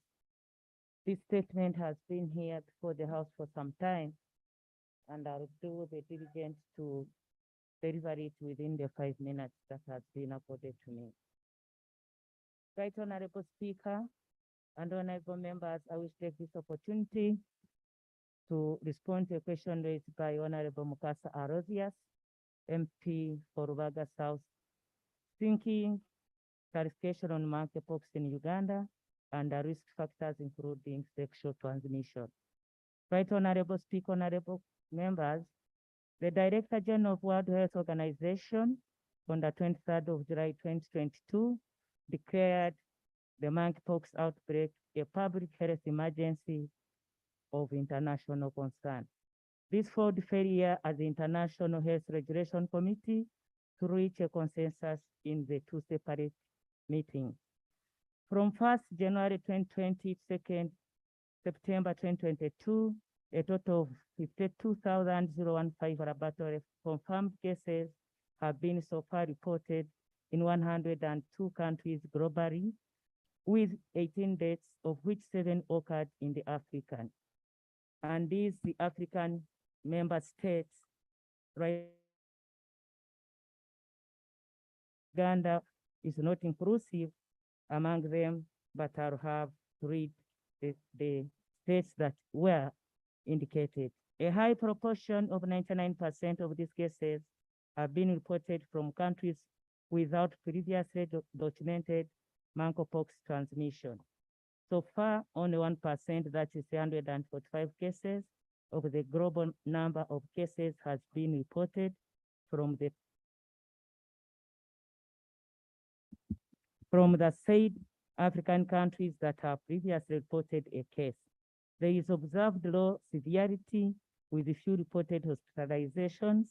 The 18 days since January 2022 represent a case fatality rate of 3.5% to every 10,000 case patients. Right Honorable Speaker, albeit the low mortality, but significant morbidity as shown above. It is clear this is a rapidly expanding pandemic, which the Minister of Health is taking very seriously. Right Honorable Speaker, the major causes of death among other reported deaths is a result of coexistence of septicemia, severe immune suppression, and other ailments. Uganda has not had any confirmed case of monkeypox as of today, and over the past 4 weeks, 59.9% cases have been reported mainly in European regions, and 42% of these are from the Americas region. Given the above, for now, Right Honorable Speaker, the risk of massive monkeypox pandemic transmission is very significantly low in Uganda, and the ministry is following up and through our surveillance system that we have to continue with the surveillance. This, however, doesn't mean Uganda should not be on full alert. As I've said, we are surveilling and well prepared to respond in the event of transmission if it escalates. Right, Honorable Speaker and Honorable Members, as I have said, that monkeypox epidemic in some African countries that include Cameroon, Central African Republic, Congo, Cote d'Ivoire, Democratic Republic of the Congo, Gabon, Liberia, Nigeria, and Sierra Leone. This is where transmission has been reported as far back as 1970. In these settings, Right Honorable Speaker, the reservoir is among white monkeys and still after the wildlife-human interface is breached. Further, human-human transmission is largely driven by contact with an infected person by the following means.